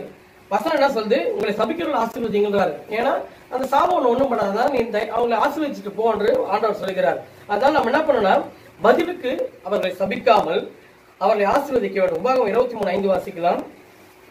உபாகம் 23:5. நாம் அவரை சபிக்காம என்ன பண்ணலாம், நம்மை சபிக்கிறவர்களை ஆசீர்வதிக்கிறவர்கள் நாம் காணலாம். அதுதான் நமக்கும் மற்றவர்களுக்குள்ள ஒரு வித்தியாசம். ஆண்டவரை அறிந்தவர்களுக்கும் ஆண்டவரால் அழைக்கப்பட்டவர்களுக்கும் ஆண்டவரோடு நெருங்கி இருக்கிறவர்களுக்கும் மற்றவர்களுக்கு வித்தியாசம் என்னன்னா, நம்மை சபிக்கிறவர்களை ஆசீர்வதிக்கிறவர்களாக நாம் காணப்பட வேண்டும். தேவனாகிய கர்த்தர் பீலேயாமுக்கு செவி கொடுக்க சித்தம் இல்லாமல் உன் தேவனாகிய கர்த்தர் உன்மேல் அன்பு கூர்ந்தபடியினால் உன் தேவனாகிய கர்த்தர் அந்த சாபத்தை உனக்கு ஆசீர்வாதமாக மாற பண்ணினார். பாத்தீங்கன்னா அவங்க விடுற சாபம் என்னவாக மாறுமா, அது நமக்கு ஆசீர்வாதமாக மாறுமா. பாத்தீங்கன்னா 3 தடவை உன் தேவனாகிய கர்த்தர், உன் தேவனாகிய கர்த்தர், உன் தேவனாகிய கர்த்தர் என்ற வசனம் கூறுகிறது. அதனால ஆண்டவர் நம்முடைய சாபங்களை மாற்றி அதை அவர் ஆசீர்வாதமாக மாற்றி போட்டிருக்கிறார். அதனால நாம் அதை குறித்து கலங்க வேண்டிய அவசியம் இல்லை. உபாகம் 7:15 வாசிக்கலாம். உபாகம் 7:15.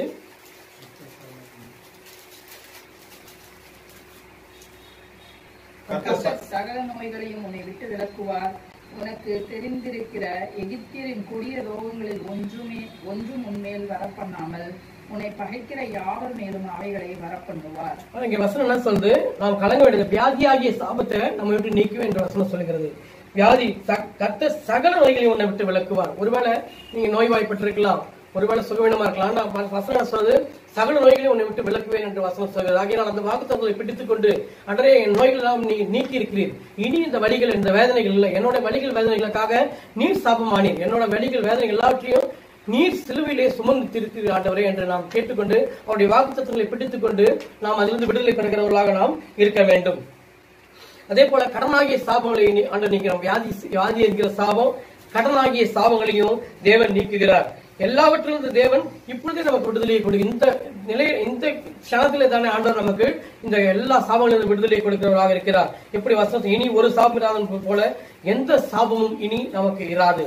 ஆகையினால நாம் அடுத்து பாத்தீங்கன்னா தேவனோடு நாம் நெருங்கி இருக்க நாம் செய்ய வேண்டிய சில காரியங்கள் இருக்குது. ஆண்டவர் நம்மோடு நெருங்கி இருக்கிறார், ஆண்டவர் நமக்கு சமீபமா இருக்கிறார். நாம் இந்த ஜாதி சமீபமாய் பெற்றிருக்கிற ஜாதி நாம். அதனால ஆண்டவர் நமக்கு இந்த பல காரியங்கள் செய்திருக்கிறார். அதில் விசேஷமானது நமக்காக ஆண்டவர் என்ன பண்றார்? சிலுவையில் மறித்திருக்கிறார் என்பதை பார்த்தோம். ரத்தத்தை சிந்தி நம்மை மீட்டுக் கொண்டார். இரண்டாவது, சாபங்களை நீக்கி இருக்கிறார். நாம் செய்ய வேண்டிய காரியம் என்ன? அதற்கு நாம் செய்ய வேண்டிய காரியங்கள் என்னவென்று குறித்து நாம் சில காரியங்களை பார்த்து கடந்து செல்லுவோம். நாம் ஏதாவது செய்ய வேண்டும் இல்லையா? ஆசீர்வாதங்களை பெறுகிறோம், தேவனோடு நெருங்கி இருக்கிறோம், நாமும் சில காரியங்களை செய்ய வேண்டியதா இருக்கிறது. ஆசீர்வாதம் என்றாலே நமக்கு நினைவில் வருது என்னன்னு பாத்தீங்கன்னா, எந்த அதிகாரம் பாத்தீங்கன்னா உபாகமம் 28ஆம் அதிகாரம் தான் ஆசீர்வாதம் என்றாலே நம்முடைய நினைவுக்கு வரும். ஆனா அந்த அதிகாரத்திலும் பாத்தீங்க என்றால் ஆசீர்வாதத்தை குறித்து முதல் 14 வசனங்கள் வரும். ஆசீர்வாதம் குறித்து முதல் 14 வசனங்களில் ஆண்டவர் அந்த தேவன் அந்த ஆசீர்வாதத்தை குறித்து கூறுகிறார். மீறி 14 68ஆம் வசனம் வரைக்கும் சாபத்தை குறித்து தான் கூறியிருக்கிறது. அதனால என்ன பண்ணா, நம்ம ஒரு காரியத்திலும் ஆண்டவர் நமக்கு ஒரு கட்டளை கொடுத்திருப்பார். இதை கை கொண்டால் இதை கை கொண்டால் என்று. நாம் கை கொண்டவர்களாக காணப்பட்டால் என்ன பண்றது? அந்த சாபம் ஒரு சாபம் இராது.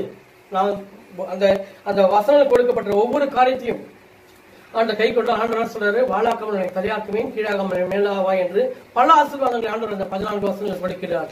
ஆகையினால நாம் என்ன பண்ண, அந்த ஒரு சாபம் நமக்கு இருக்கக்கூடாது என்றால் நாம் ஆண்டவரோடு நெருங்கி ஜீவர்களாக காணப்பட வேண்டும். அந்த ஆண்டவருடைய கட்டளைகளை கைக்குள்ளர்களாக, ஆண்டவர் நமக்கு விதித்திருக்கிற கட்டளைகளை, நமக்கு கொடுத்திருக்கிற காரியங்களை நாம் கைக்குள்ளர்களாக நாம் காணப்பட வேண்டும்.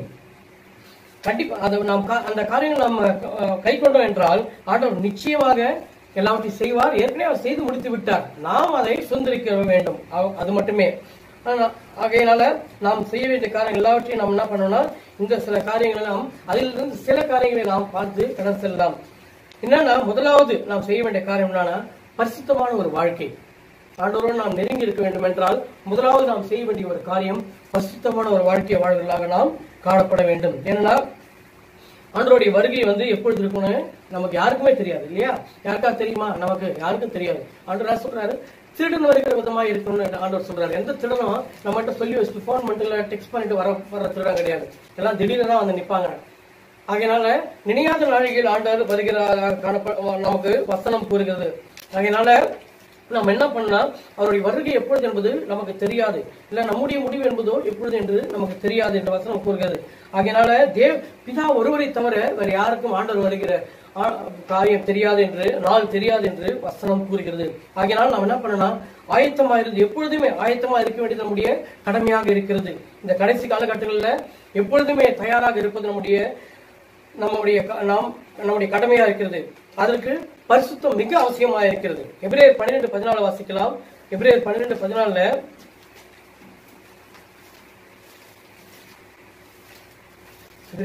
நிருபம் 12ஆம் அதிகாரம் 14ஆம் வசனம். யாவரோடும் சமாதானமாய் இருக்கவும் பரிசுத்தம் உள்ளவர்களாய் இருக்கவும் நாடுங்கள். பரிசுத்தம் இல்லாமல் ஒருவரும் கர்த்தரை தரிசிப்பதில்லையே. இங்க வசனம் தெளிவாக கூறுகிறது, பரிசுத்தம் இல்லாமல் நாம் ஒருவனும் தேவனை தரிசிப்பதில்லை என்று வசனம் கூறுகிறது. ஆகையினால எப்படி அப்ப ஆண்டவரை தரிசிக்க முடியாத போது எப்படி நாம அவரோட வருகையில் எடுத்துக்கொள்ளப்படுவோம், அவரோடு எப்படி ஆளுகை செய்ய முடியும்? ஆகையினால மிக முக்கியமானது பரிசுத்தம் நம்முடைய வாழ்க்கையில மிக முக்கியமான ஒரு காரியமாக இருக்கிறது. யோசேப்பு எப்படி தன் பரிசுத்தத்தை காத்துக் கொண்டானோ, எல்லா காரியங்களிலும் பரிசுத்தம் என்றாலும் ஆண்டவர் பாத்தீங்கன்னா யோசேப்பை குறிக்கிறது. யோசேப்பு எல்லா விஷயத்திலும் பரிசுத்தமா இருந்து தன்னுடைய டெஸ்டினியை மட்டுமே அவன் நினைத்துக் கொண்டிருந்தார். ஆண்டவர் ஒரு காலத்தில் என்னை உயர்த்துவார் என்று ஆண்டவர் சொன்ன வாக்குத்தத்தை நினைத்து கொண்டு அவன் என்ன பண்றான், பரிசுத்தமான ஒரு வாழ்க்கையை வாழ்ந்தான். அவனுக்கு ஆண்டவர் அந்த வாக்குத்தத்தத்தை கொடுக்கும்போது அவன் தரிசனத்தை கண்டான். ஆனால் அவனோட வாழ்க்கை பாத்தீங்கன்னா அந்த தரிசனத்துக்கு நேராக இல்லை. அவன் தரிசனத்தை கேட்ட கொஞ்ச நாள் அவனை குழியில என்ன பண்ணாங்க, குழியில தூக்கி போட்டாங்க. அவனை விற்றார்கள், சொந்த சகோதரை அவனை விற்று போட்டார்கள், அவனை அடிமையாக கொண்டு போகிறார்கள். ஆனால் அவன் என்ன பண்றான், அந்த தரிசனத்தை நினைத்துக் கொண்டிருக்கிறான்.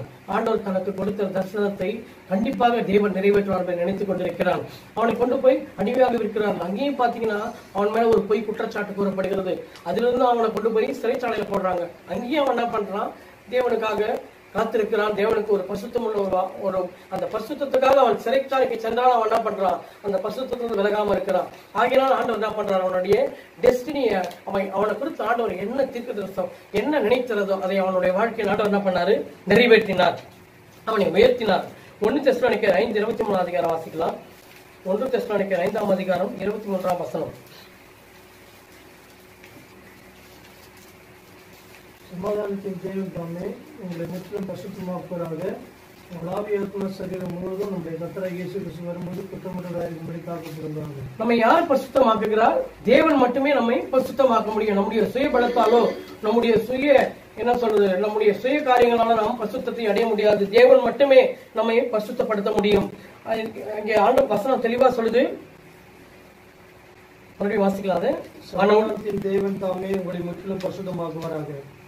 உங்கள் ஆவியாத்மா சரீரம் முழுவதும் நம்முடைய கர்த்தராகிய இயேசு கிறிஸ்து வரும்போது குற்றமற்றதா இருக்கும்படி காக்கப்படுவார். ஆண்டவர் வரும்போது நாம் அவரோடு செல்ல நமக்கு முக்கியமான காரியம் என்ன, நம்முடைய ஆவி ஆத்மா சரீரம் குற்றமற்றதாய் காணப்பட வேண்டும். ஆண்டவர் வரும்போது நம்முடைய ஆவி ஆத்மா சரீரம் குற்றமற்றதாய் காக்கப்பட வேண்டும் என்று வசனம் கூறுகிறது. ஆகையினால நம்முடைய செயல்களில் பரிசுத்தம் இருக்க வேண்டும், நம்முடைய பேச்சில் பரிசுத்தம் இருக்க வேண்டும். யாருக்கிட்ட நம்ம பேசினாலும் அந்த பேச்சில் பரிசுத்தம் இருக்க வேண்டும். நம்முடைய செயல்கள் பரிசுத்தம், நம்முடைய பேச்சில் பரிசுத்தம், நம்முடைய இருதயத்தில் பரிசுத்தம் இருக்க வேண்டும். 4வதாக நம்முடைய சிந்தையில் பரிசுத்தம் இருக்க வேண்டும். நம்முடைய எல்லா காரியங்களும் நம்முடைய பேச்சில், நம்முடைய செயல்களில், பேச்சில், இருதயத்தில், சிந்தையில் பரிசுத்தம் காணப்பட வேண்டும். அப்பொழுதுதான் நம்முடைய ஆவி ஆத்மா சரீரம் குற்றமற்றதாக தேவனுடைய வருகையில தேவன் வரும்போது குற்றமற்றதாக காணப்படும். ஏன்னா பரிசுத்தம் என்ற அக்கினி இருந்தா மட்டுமே பாவம் போன்ற காரியங்கள் நம்மை அணுகாது.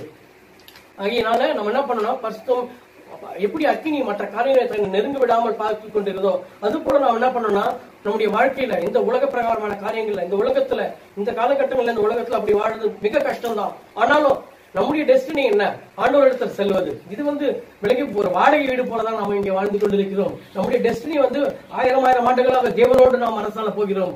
ஆகையால் அதை நோக்கி நாம் செல்ல வேண்டும் என்றால் நாம் எப்பொழுதுமே பரிசுத்தம் உள்ளவர்களாக நாம் காணப்பட வேண்டும். அந்த அக்கினி நாம் எப்பொழுதும் நம்முடைய பற்றி எறிந்து கொண்டிருக்க வேண்டும். உபாகம் 9:23 வாசிக்கலாம். உபாகம் 9:21.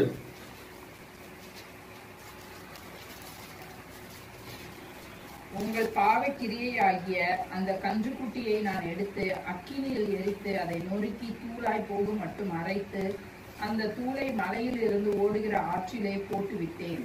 நம்முடைய பாவக்கிரியாகிய பழைய கன்றுக்குட்டிய பாவக்கிரி, அதாவது கன்றுக்குட்டி எதை குறிக்கிறது, நம்முடைய பாவக்கிரியை குறிக்கிறது. அதை என்ன பண்றாங்கன்னா அக்கினியில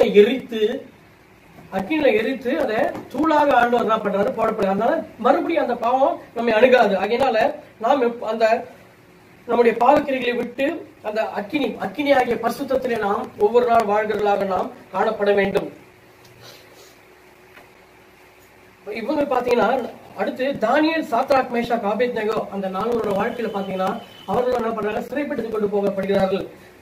சிறைப்படுத்திக் கொண்டு போகப்பட்டு ஒரு அந்நிய தேசத்திலே அவர்கள் வாழ்கிறார்கள். ஆனாலும் பாத்தீங்கன்னா அந்த இடத்துல தங்களுடைய அந்த அந்நிய தேசத்தில் அவர்கள் என்ன பண்றாரு, அவர்கள் தங்களை அந்த தேசத்தின் காரியங்கள் நெருங்காமல் பரிசுத்தமாக அந்த அந்நிய தேசத்திலே வாழ்ந்தார்கள்.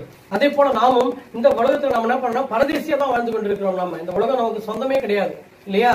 நாம இந்த உலகத்தார், கிறிஸ்து உலகத்தார் அல்லாத போல நாமும் இந்த உலகத்தார் அல்ல. ஆகையினால அவர்களை போல நாம என்ன பண்ணோம், இந்த பரதேசியா தான் இந்த உலகத்துல வாழ்ந்து கொண்டிருக்கிறோம். ஆகையினால இந்த உலகத்துல நாம் ஒவ்வொரு நாளும் அவர்களை போல இந்த உலகத்தின் காரியங்கள் நம்மை நெருங்காமல் பரிசுத்தமாய் நாம் வாழ்கிறவர்களாக காணப்பட வேண்டும். அந்த பரிசுத்த அவர்களுடைய வாழ்க்கையின் மூலமாக அவர்கள் அங்க சஞ்சரிக்க அந்த தேசத்துல நாமும் உலக காரியங்கள் எதுவும் நம்மை அணுகாமல் நாம் வாழ வேண்டும். அவர்கள் அப்படி வாழ்ந்ததுனால அவரோட எல்லா காரியங்களும் ஆண்டவர் கூட இருக்கிறார். அவர்கள் கடந்து சென்ற பாதை முழுவதிலுமே ஆண்டவர் கூட இருக்கிறார். தானியேல் என்ன பண்ணாங்க, சிங்கக்கபில பொய்யாக குற்றம் கூறி சிங்கக்கபில தூக்கி போட்டாங்க. அவன் செய்த காரியம் என்ன, 3 வேளையும் தன் தேவனை நோக்கி பார்த்தான். முன்பு செய்து வந்தபடியே 3 வேளையும் அவன் ஜெபம் செய்தவனாக காணப்பட்டான். ஆகையினால அந்த அந்த இதுல முத்திரை வைக்கப்பட்டது அறிந்தும் அவன் என்ன பண்றான், தான் முன்பு செய்து வந்தபடியே தன் தேவனை தேடுகிறான், தன் தேவனை நோக்கி ஜெபிக்கிறான் 3 வேளையும். அதனால அவனுக்கு வந்த காரியம் என்ன, அவனை தூக்கி சிங்கக்கபிலே போடுகிறார்கள்.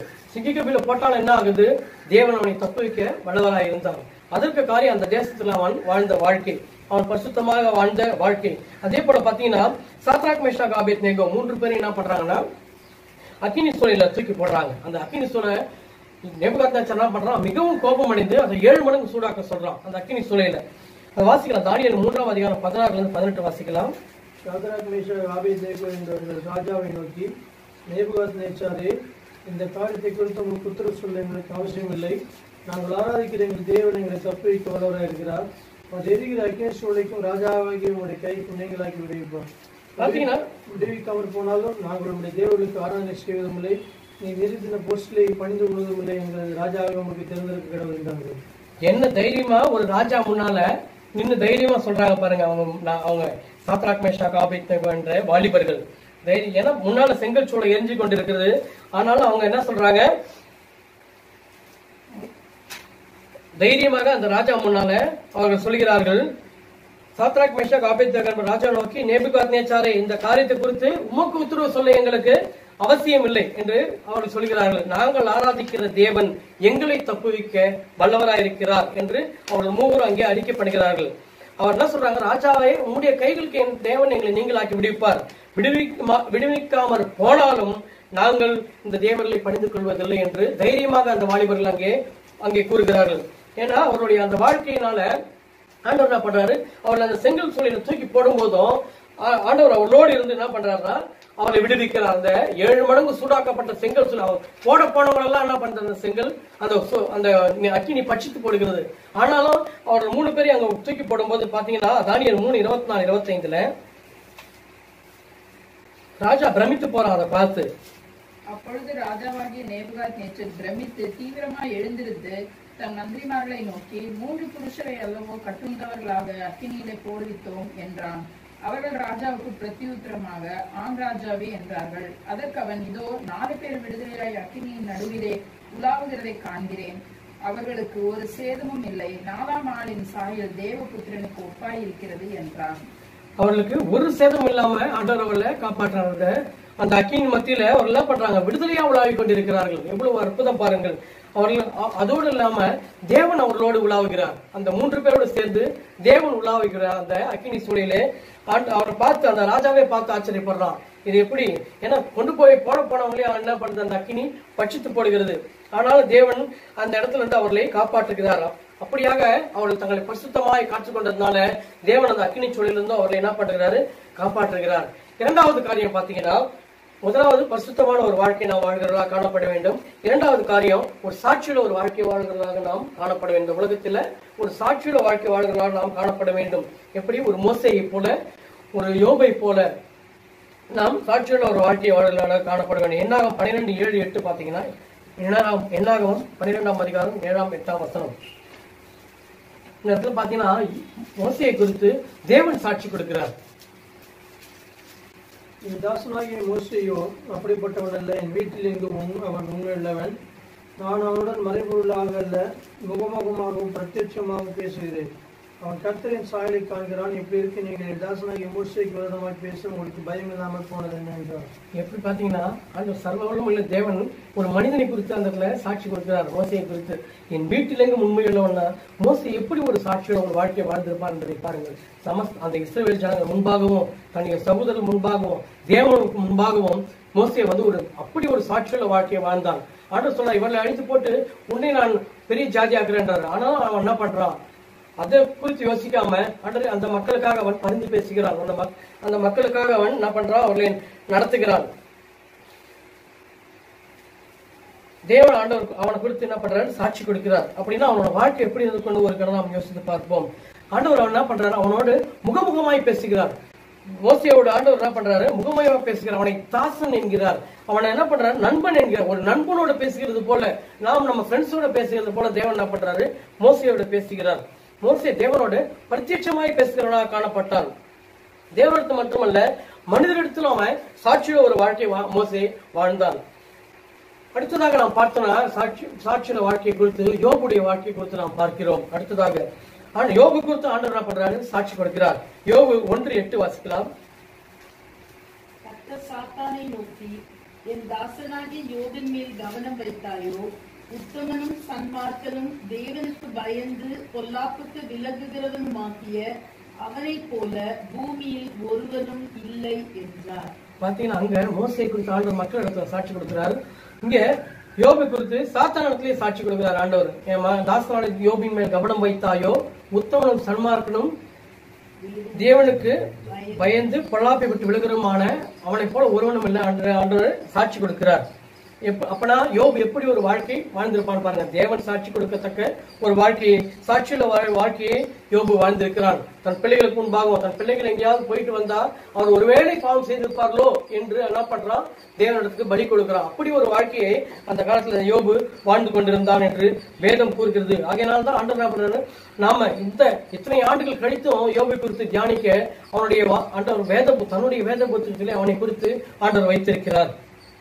பிசாசு இடத்துல ஆண்டவர் என்ன பண்றாரு? அவனை குறித்து சாட்சி கொடுக்கிறார். ஆனாலும் பாத்தீங்கன்னா ஆண்டவர் கனிகள் அழிவுகள் வசனம் சொல்றது. அவனுடைய பாத்தீங்கன்னா அவனோட வாயில இந்த வருகிற வார்த்தையை பாருங்க. இந்த காரியங்கள்லாம் மாறுகிறது. அவனோட உடம்புல அவனுடைய எல்லா காரியங்களும் அழிந்து போகிறது. அவனுடைய உடமைகள் வழிகிறது. அவனுடைய பிள்ளைகள் மறித்து போகிறார்கள். அவனுடைய உடம்பு முழுவதுமாக புண்கள் வந்து அவன் என்ன பண்றான்? சாம்பலின் மேல உட்கார்ந்து ஓட்டி வைத்து சுரண்டி கொண்டிருக்கிறான். அந்த டைம்ல அவன் வாயில இருந்து என்ன ஒரு வார்த்தை வருது பாருங்க. யோபு 1:21-22 வாசிக்கலாம். நிர்வாணியாய் என் தாயின் கர்ப்பத்திலிருந்து வந்தேன், நிர்வாணியாய் அவ்விடத்துக்கு திரும்புவேன். கர்த்தர் கொடுத்தார், கர்த்தர் எடுத்தார், கர்த்தருடைய நாமத்துக்கு ஸ்தோத்திரம் என்றான். இவை எல்லாவற்றிலும் யோபு பாவம் செய்யவும் இல்லை, தேவனை பற்றி குறை சொல்லவும் இல்லை. எப்படி ஒரு விசுவாச வாழ்க்கை வாழ்ந்திருந்தார் என்றால் யோபு வாயிலிருந்து அப்படி ஒரு வார்த்தை வரும் பாருங்க. கர்த்தர் கொடுத்தார், கர்த்தர் எடுத்தார், அவருடைய நாமத்துக்கு ஸ்தோத்திரம் அப்படின்றான். நம்மளாம் அந்த நிலைமையில இருந்து யோசிச்சு பாருங்க நம்முடைய நிலைமைய. ஆனால் என்ன பண்றான்? அவ்வளவு ஒரு ஐஸ்வர்யனா இருந்தான். எல்லா ஐஸ்வர்யம் போய் என்ன பண்றான்? சாம்பல்ல உட்கார்ந்து அந்த வார்த்தையை சொல்லிக் கொண்டிருக்கிறான் யோபு. யோபு 2:10 பாத்தீங்கன்னா அவன் தன்னுடைய மனைவி இடத்துல சொல்கிறான், அதற்கு அவன், நீ பைத்தியக்காரி பேசுகிறது போல பேசுகிறாய். தேவன் கையிலே நன்மையை பெற்ற நாம் தீமையையும் பெற வேண்டாமோ என்றான். இவைகள் எல்லாவற்றும் யோபு தன் முதல்களால் பாவம் செய்யவில்லை. அவன் என்ன பண்றான்? தன் முதல்களால இத்தனை காரியங்கள் நடந்தவன் என்ன பண்றான்னா அவன் தன் முதல்களால் கூட பாவம் செய்யாமல் அவன் இருக்கிறான். யோபு இருக்கிறான். யோபு 13:15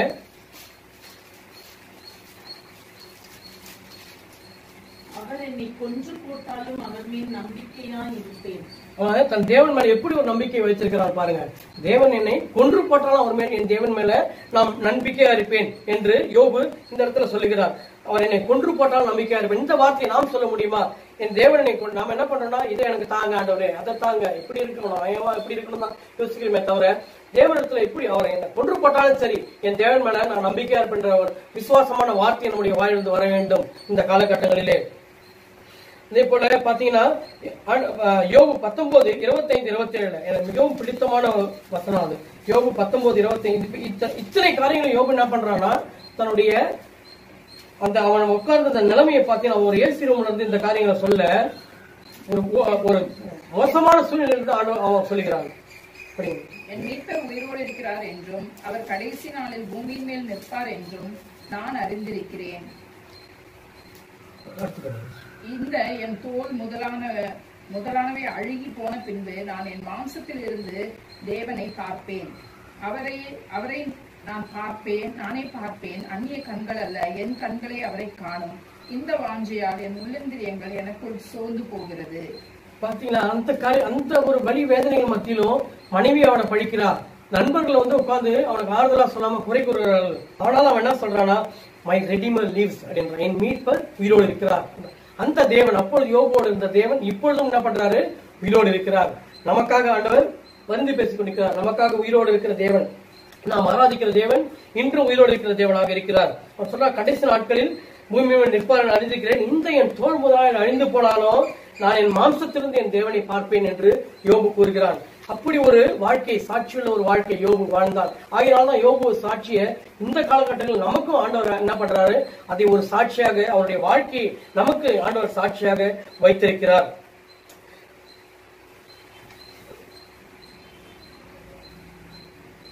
அடுத்து பாத்தீங்கன்னா ஆண்டவர் அவர்கள் இருவரை குறித்து சாட்சி சொல்றாரு. புதிய ஏற்பாட்டுல நாத்தான்வேலை குறித்து இயேசு கிறிஸ்து சாட்சி கூறுகிறார். நாத்தான்வேலை குறித்து யோவான் 1:47. இயேசு நாத்தான்வேலை தம்மிடத்தில் வர கண்டு அவனை குறித்து, இதோ கபடற்ற உத்தம இஸ்ரவேலன் என்றார். அவன் இயேசு கிறிஸ்துவ பார்க்கல அது வரைக்கும். அப்பதான் வரான், சீஷன் அழைத்ததால வந்து இயேசு கிறிஸ்துவ பார்க்க வரான். நேர ஆண்டவர் அவன் கிட்ட வந்துட்டு, இதோ கபடற்ற உத்தம இஸ்ரவேலன் என்று ஆண்டவர் அவனை குறித்து சாட்சி கொடுக்கிறார். ஆகையினால ஆண்டவர் பாத்தீங்கன்னா இவங்க 3 பேருமே பாத்தீங்கன்னா தேவன் அவர்களை குறித்து சாட்சி கொடுக்கத்தக்க ஒரு வாழ்க்கையை வாழ்ந்தார்கள். நாமும் அது போல நம்மை குறித்து தேவன் சாட்சி கொடுக்க வேண்டும். நம்மை குறித்து மற்றவர்களுக்கு நாம் தேவனை பற்றி ஒரு சாட்சியுள்ள வாழ்க்கையை வாழ்கிறதாக நாம் ஒவ்வொரு நாளும் காணப்பட வேண்டும். மத்தேயு 5:14 வாசிக்கலாம்.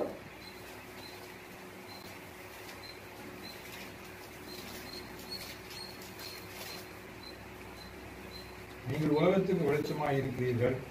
மலையின் மேல் இருக்கிற பட்டணம் மறைந்திருக்க மாட்டாது. இப்படின்னா நம்ம மலையின் மேல் ஏற்றி வைத்த பட்டணம் போல நாம் சாட்சி ஆண்டவருக்கு சாட்சி கொடுக்கிறவர்களாக ஒரு சுடர் விட்டு இருக்கிற ஒரு பட்டணமாக எங்கிருந்து பார்த்தாலும் அவர்கள் நம்மை பார்க்கக்கூடிய, நம்மை குறித்து அவர்கள் ஒரு சாட்சி கொடுக்கக்கூடிய ஒரு வாழ்க்கையை நாம் வாழ்கிறவர்களாக இருக்க வேண்டும். 2 கொரிந்தியர் 1:12 பாத்தீங்கன்னா 2 கொரிந்தியர் 1:12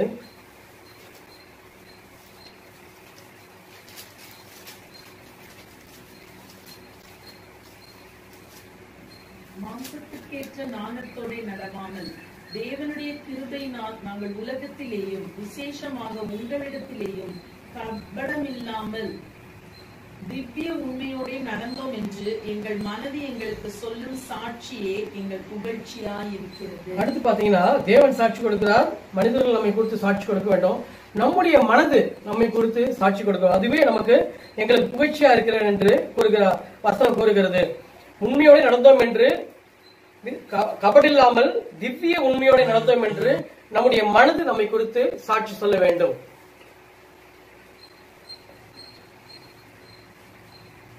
அதே போல இந்த காலம் நாம் வேகமாக கடந்து செல்ல நேரம் இல்லாத காரணத்தால அடுத்தபடியாக நாம் என்ன பண்ணோம்னா பரிசுத்தமா இருக்க வேண்டும், மற்ற சாட்சியுள்ள ஒரு வாழ்க்கை வாழ்வதாக காணப்பட வேண்டும். 3வது தேவனுடைய சித்தத்தை செய்கிறவர்களாக நாம் காணப்பட வேண்டும். நம்முடைய வாழ்க்கை எப்படி இருக்குன்னா தேவனுடைய சித்தத்தை செய்கிற வாழ்க்கையாக, அவருடைய சித்தத்தை அறிந்து அவருடைய சித்தத்தை நிறைவேற்றுகிற ஒரு வாழ்க்கையாக நம்முடைய வாழ்க்கை காணப்பட வேண்டும். பேதுருடைய வாழ்க்கை எடுத்துக்கொண்டோம் என்றால் யோவான் 21:15-19 வாசிக்கலாம். யோவான் 21:15-19.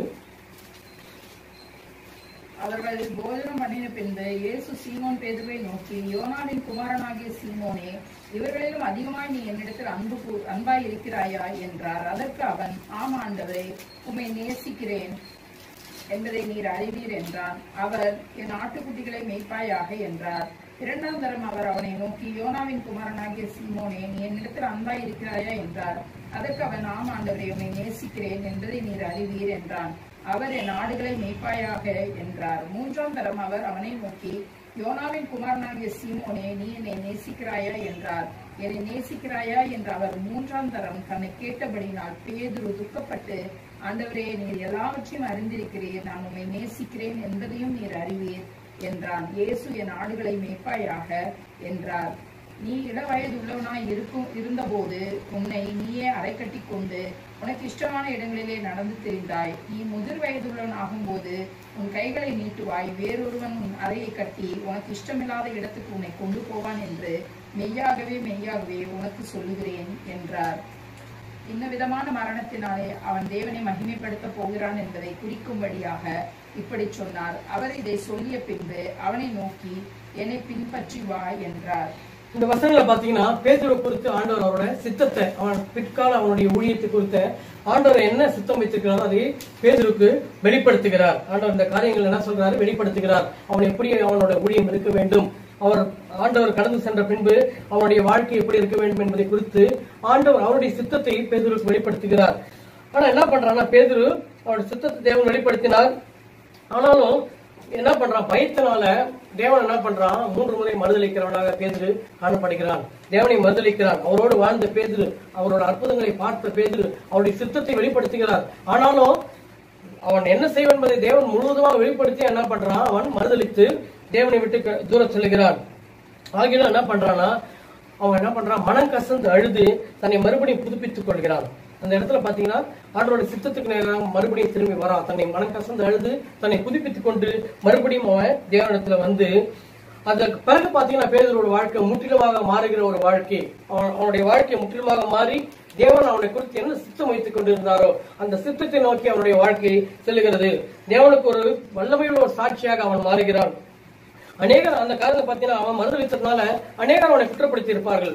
ஆனா அது எதுவுமே அவனுக்குள்ள செல்லல. அவன் என்ன பண்றான், மனம் கசந்து அழுது பின்பாக அவன் தேவனுக்காக வாழ்கிறான். அதுக்கு பிறகு அவனோட ஊழியமே வேறு மாதிரியாக மாறுகிறது. அவன் பாத்தீங்கன்னா அதுக்கு பிறகு தேவனுடைய சித்தத்துல நிலைத்து தைரியமா எழும்பி பிரசங்கிக்கிறான். அப்போ 2:16 பாத்தீங்கன்னா அவன் தைரியமா எழுச்சி அவர்களும் இவங்க கிட்ட சொல்றான். அப்பொழுது பேதுரு 11 ஒருவரோடு கூட நின்று அவர்களை நோக்கி உரத்த சத்தமாய், யூதர்களே, எருசலேமில் வாசம் பண்ணுகிற ஜனங்களே, நீங்கள் எல்லோரும் அறிந்து கொள்வீர்களாக, என் வார்த்தைகளுக்கு செவி கொள்ளுங்கள். வேலைக்காரி சொன்னதுக்காக பயந்த பேதுரு என்ன பண்றான், அவ்வளவு பேருனால எழுந்து நான் சொல்றான், யூதர்களே, உரத்த சத்தமா, யூதர்களே, எருசலேமில் வாசம் பண்ணுகிறவர்களே, என்னை கேளுங்கள், என் வார்த்தையை அறிந்து கொள்ளுங்கள் என்று அவன் என்ன பண்றான், தைரியமாய் சொல்லுகிறான் பேதுரு. அதுலயே அந்த 2 அப்போஸ்தலர் 2:36 பாத்தீங்கன்னா, ஆகையினால் நீங்கள் சிலுவையில் அறைந்த இந்த இயேசுவையே தேவன் ஆண்டவரும் கிறிஸ்துவும் ஆக்கினார் என்று இஸ்ரவேல் குடும்பத்தார் யாவரும் நிச்சயமாய் அறிய கடவர்கள் என்றான். மறுபுறத்துல பேர் இந்த இடத்துல என்ன பண்றான்னா தைரியமா எடுத்து சொல்றான், ஆக்கினால் நீங்கள் சிலுவையில் அறைந்த இயேசுவை தேவன் ஆண்டவர் கிறிஸ்துவும் ஆக்கினார் என்று இஸ்ரவேல் குடும்பத்தார் யாவரும் நிச்சயமா அறிய கடவர்கள் தைரியமா அவர் மத்தியில என்ன பண்றான், பிரசங்கிக்கிறார், தைரியமாக பேசுகிறார். அந்த தொடர்ந்து பாத்தீங்கன்னா வசனம் படிக்க வேண்டாம். 2:41 பாத்தீங்கன்னா அவன் பேசுறது மூலமாக ஏறக்குறைய 3000 பேர் என்ன பண்றாங்க, ஆண்டவர் வந்து விசுவாசிக்கிறார்கள், ஞானஸ்தானம் பெற்றுக் கொள்கிறார்கள். 2:41 அடுத்து 4 நாள்ல பாத்தீங்கன்னா 5000 பேர் அவனோட பிரசங்கத்தை கேட்டு 5000 பேர் ஆண்டவர் கிறிஸ்துவை அறிந்து கொண்டு அவர்களோட இதுல சேர்த்துக் கொள்ளப்படுகிறார்கள் என்று வசனம் கூறுகிறது. என்ன ஒரு டிரான்ஸ்பர்மேஷன் பாத்தீங்களா? ஐயோ, பேதுருவோட வாழ்க்கையில பயந்த பேதுரு, வேலைக்காரி சொன்னதுக்கு பயந்த பேதுரு, அதுக்கு பிறகாக அப்படி ஒரு டிரான்ஸ்பர்மேஷன் அவன் பெற்றுக்கொண்டு என்ன பண்றான், தேவனுக்காக வாழ்கிறான், தேவனுக்காக இன்ன விதமாய் மறிக்க போகிறான் வசனம் சொல்கிறது. அது போல அவன் என்ன பண்றான்னா தலைக்கீழாய் தேவனுக்காக சிறுவரைய தன்னுடைய சரீரத்தை ஒப்புக்கொள்கிற அளவுக்கு அவன் தேவனுடைய சித்தத்தை செய்கிறவனாக காணப்படுகிறான்.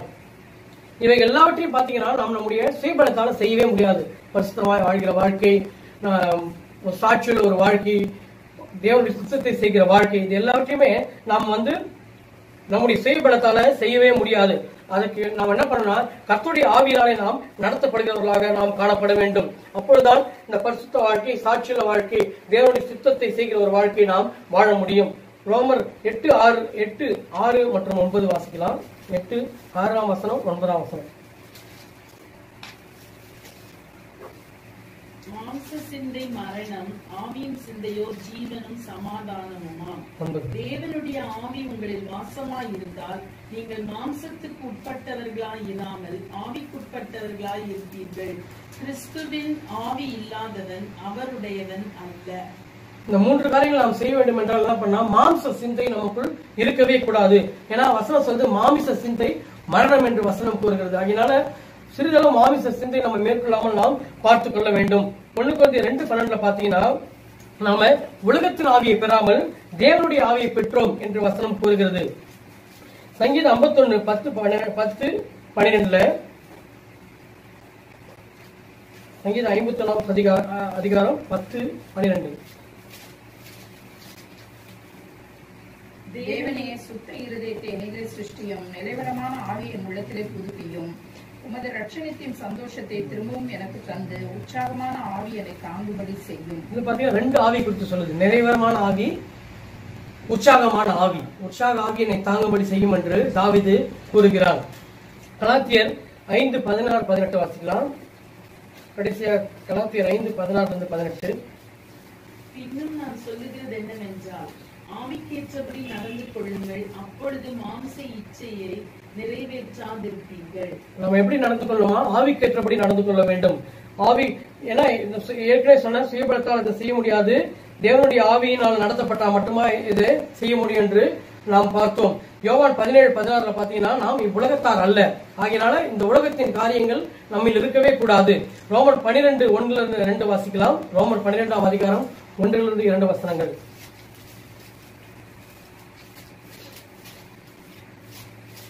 அப்படி இருக்க சகோதரரே, நீங்கள் உங்கள் சரீரங்களை பரிசுத்தமும் தேவனுக்கு பிரியமான ஜீவ பலியாய் ஒப்புக் கொடுக்க வேண்டும் என்று தேவனுடைய இரக்கங்களை முன்னிட்டு உங்களுக்கு வேண்டிக் கொள்கிறேன். இதுவே நீங்கள் செய்யத்தக்க புத்தியுள்ள ஆராதனை. நீங்கள் இந்த பிரபஞ்சத்துக்கு ஒத்த வேஷம் தெரியாமல் தேவனுடைய நன்மையும் பிரியமும் பரிபூர்ணமான சித்தம் இன்னதென்று பகுத்தறியத்தக்கதாக உங்கள் மனம் புதிதாக இருந்தால் மறுரூபமாகுங்கள். பாத்தீங்கன்னா, நம்முடைய சரீரங்களை பரிசுத்தமும் தேவனுக்கு பிரியமான ஜீவ பலியாக நாம் என்ன பண்ணலாம், ஒப்பு கொடுக்க வேண்டும் என்று வசனம் கூறுகிறது. இதுவே நாம் செய்யத்தக்க புத்தியுள்ள ஆராதனை. அதே போல பாத்தீங்கன்னா, இந்த பிரபஞ்சத்துக்கு ஒத்த வேஷம் தெரியாமல், இந்த உலகத்துக்கு ஒத்த வேஷம் தெரியாமல் நாம் என்ன பண்ணுமா, தேவனுடைய நன்மையும் பிரியமும் பரிபூர்ணமான சித்தம் என்னதென்று பகுத்தறியத்தக்கதாக உங்கள் மனம் புதிதாக இருந்தாலே நாம் மறுரூபமாக வேண்டும். ஆகையினால் இந்த உலகத்தின் காரியங்களை நாம் விட்டு அகற்றிவிட்டு தேவனுக்காக நாம் தேவனுடைய காரியங்களை நாம் சார்ந்து ஜீவிக்கிறவர்களாக இருக்க வேண்டும். ஏன்னா பாத்தீங்கன்னா, தேவனுடைய வார்த்தைகள் வேகமாக நிறைவேறிக் கொண்டிருக்கிறது.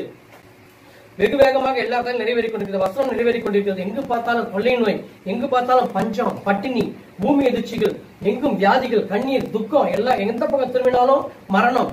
ஆகையினால நாம் இது எதை காட்டுகிறது, நாம் கடைசி காலத்தை நோக்கி நாம் சென்று கொண்டிருக்கிறோம் என்பதை இது காட்டுகிறது.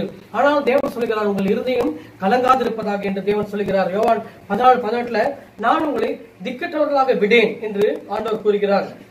ஆக நான் பண்ணா நாம் ஆயத்தப்படுவோம். ஒருவேளை நாம் நிர்விசாரமாக இருந்தால் இனி ஆயத்தப்படுவோம். இனி நாம் தைரியமாக அந்த புத்தியுள்ள கன்னிகைகளை போல நாம் எப்பொழுதும் ஆண்டவர் வந்தாலும் அவரை தைரியமாக சந்திக்கத்தக்கதாக நாம் ஆயத்தமாக இருப்போம். 1 யோவான் 2:28 வாசிக்கலாம். 1 யோவான் 2:28.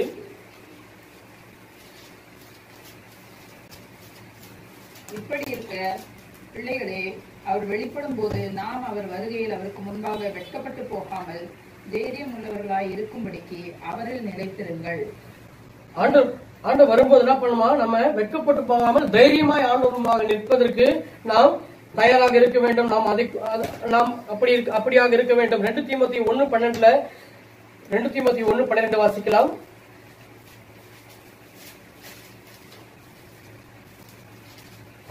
அது நிமித்தம் நான் இந்த பாடுகளை அனுபவிக்கிறேன், ஆயினும் நான் வெட்கப்படுவதில்லை. ஏனென்றால் நான் விசுவாசித்திருக்கிறவர் இன்னார் என்று அறிவேன். நான் அவரிடத்தில் ஒப்புக் கொடுத்ததை அவர் அந்நாள் வரைக்கும் காத்துக்கொள்ள வல்லவராக இருக்கிறார் என்று நிச்சயித்தும் இருக்கிறேன். நம்முடைய தேவன் எப்படிப்பட்ட தேவன்? அவருடைய தேவனுடைய நாள் மட்டாக நம்மை காத்துக்கொள்வதற்கு வல்லவராக இருக்கிறார். ஏன்னா நாம் விசுவாசிக்கிறவர் இன்னார் என்று நாம் அறிவோம். ஆகையினால தேவன் கடைசி அவருடைய வருகை மட்டும் நம்மை காத்துக்கொள்ள நாம் அவருக்கு ஒப்பு கொடுத்து நாம் நம்முடைய வாழ்க்கை நடத்துவோம். எப்போது நம் ஜீவியத்தை நாம் தேவனை சார்ந்தவர்களாக தேவனுடைய சித்தத்தை செய்கிறவர்களாக நாம் வாழ்ந்து நம்முடைய ஓட்டத்தை முடிப்போம். அவருக்கு உகந்த ஒரு ஜீவ பலியாக நம்முடைய வாழ்க்கையை ஒப்புவித்து வாழும்போது ஆண்டவர் நம்முடைய வாழ்க்கையை எப்பொழுதுமே நம்மை அவருடைய அழைத்துக் கொள்வார். அவரோடு சேர்ந்து நாம் ஆளுகை செய்வோம். கர்த்தர் தாமே இந்த வார்த்தைகளையும் உங்களையும் ஆசீர்வதிப்பாராக.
கிருபைக்காக உமக்கு ஸ்தோத்திரம். நான் பரிசுத்தராக இருக்கிறது போல நீங்களும் பரிசுத்தமாக இருக்கிற தேவனே, நானே உங்களுடைய பரிசுத்தமாக்குற கர்த்தரின் வார்த்தையின்படி ஆண்டவரே எங்களுடைய வாழ்க்கையிலே, எங்களுடைய பேச்சிலே, எங்களுடைய நடக்கையிலே, எங்கள் செய்கையிலே, சிந்தனையிலே பரிசுத்தமாய் வாழ்ந்து உங்களுடைய ராஜ்யத்துக்கு நாங்கள் கடந்து உதவி செய்யும். இந்த உலகம் எங்களுக்கு சொந்தமல்ல, நாங்கள் உங்களுடைய ராஜ்யத்துக்கு சொந்தமானவர்கள். கர்த்தாவே, நீர் இந்த உலகத்திலே வந்து வாழ்ந்து எப்படி ஆண்டவரை ஜெயமாய் வாழ்ந்தீரோ அதே போல எங்களுடைய தாட் லைஃப் நாங்கள் ஜெயமாய் வாழ உதவி செய்யும். எங்கள் ஒவ்வொருவரையும் பரிசுத்தப்படுத்தும். சபையில் இருக்கிற ஒவ்வொரு மக்களையும் பரிசுத்தப்படுத்தும். ஒவ்வொரு குடும்பங்களையும் பரிசுத்தப்படுத்தும். சபையில ரட்சிக்கப்படாத ஆண்டவரை, குடும்பங்களில் ரட்சிக்கப்படாமல் இருக்கிற ஒவ்வொருவரையும் ரட்சித்து பரிசுத்தப்படுத்தும் என்று ஜெபிக்கிறோம். உமது நாமத்தை மையப்படுத்தும். நீரோ சீக்கிரமாய் வரப்புற ராஜாதி ராஜாவே, நீர் ஆண்டவரை ஸ்தோத்திரிக்கிற கர்த்தாவை புறப்படுத்த நடத்திவிடாது. எல்லா மகிமையும் முக்கிய செலுத்துகிறோம். இயேசுவின் ஜெபிக்கிறோம் பிதாவே, ஆமென்.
இல்லாம என்னுள்ள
ஸ்தோத்திரி, என் முழுமையுடைய பரிசுத்தநாமத்தை ஸ்தோத்திரி, என் ஆத்மாவே கர்த்தரை ஸ்தோத்திரி, பரிசுத்த சகல வல்லமையுள்ள மறவாதே.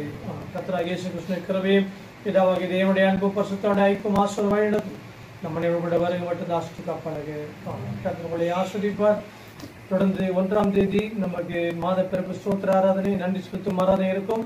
தவறாமல் கலந்து கொள்ளுங்கள். 50 நாட்கள் ஜெபங்கள் ஆகஸ்ட் 17ஆம் தேதி வரைக்கும் இருக்கும். தொடர்ந்து அதில் கலந்து கொள்ளுங்கள். கர்த்தர் உங்களையும் உங்களுடைய குடும்பத்தை ஆசீர்வதிப்பாராக.